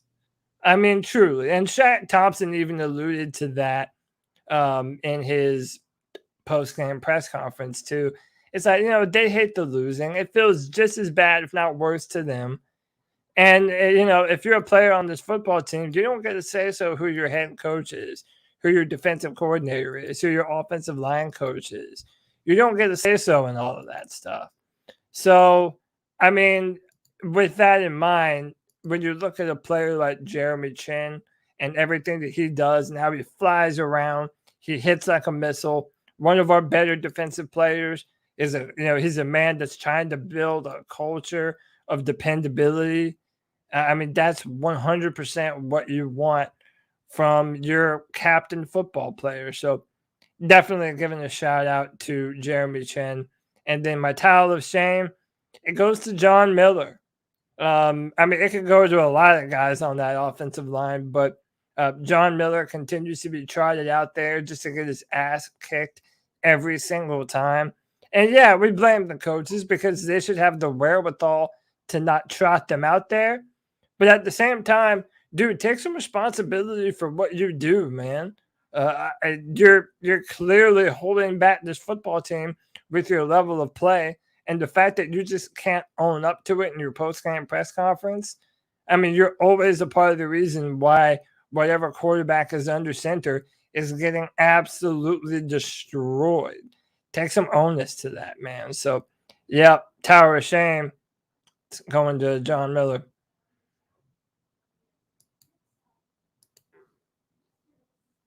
We can't hear you. Yeah, we can't hear you, CK. Unmute. My bad. I'm going to say I agree with what those picks are. I think those are smart. I'm going to go with an honorable mention for game ball first, and that's going to be Frankie Louvu. Frankie Louvu has been a bad man on this team when he's been out there on the field, and he has had an opportunity to actually have a starting role. Even earlier in the year, we were talking about him. He was the first Carolina Panther to actually get above a 90 rating in Madden, in the PFF. I mean, so that was from 1 week of play, he was the first Panther. The one that's getting the game ball this time though is Derek Brown.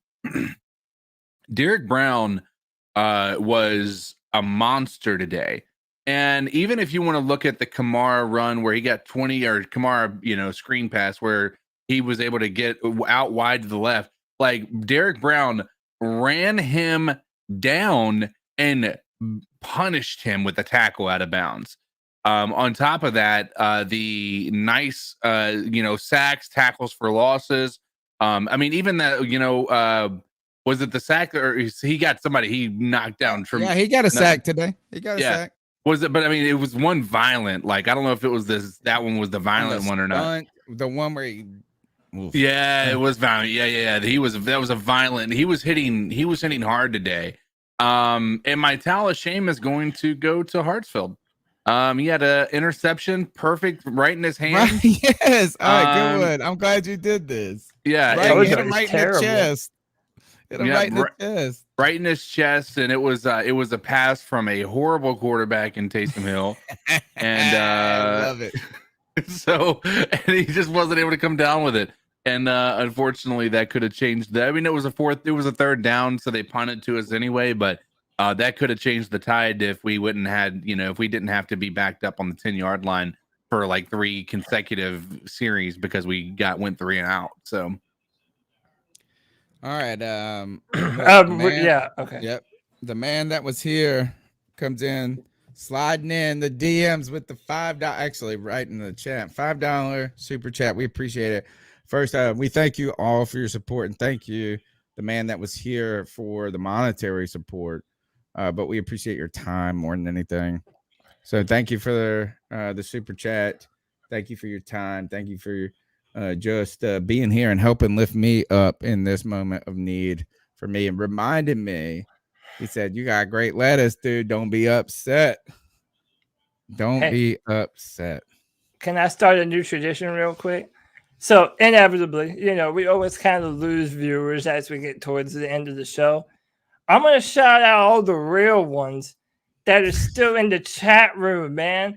After we've gone, 3.5, almost 4 hours, you know them, you love them, man. The longtime listeners, Dan Floyd, Danielle Sarton, Jeremiah Emmanuel J., Joey the Blind Panther Esquivel, Karen Choi, KPM, Mr. Gemini, Panther Pickle, Paul Mancini, Pipe Slingers, Shane Reed, Ted Seams, the man that was here, your boy Will. Man, listen, whenever we hear people tell us, it's getting hard to pull for this football team, I don't want to watch, it gets hard for us, like Tony said earlier, to want to do this show sometimes. But you know why it always ends up being a joy?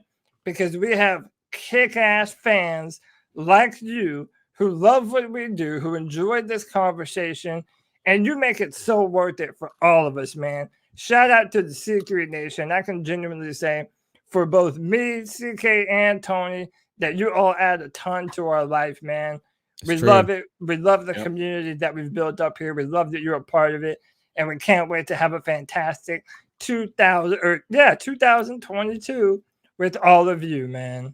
It's gonna be fun. Or as I call it, 2020 boo. Until Matt Rule is gone, it's 2020 boo. Anyway, we'll be here on Tuesday night, 9 p.m. because we don't miss. We don't miss the mark, folks. Until then, Cody, get us the hell out of here. They know how to find us. Panther Nation, you already know what the motto is. Keep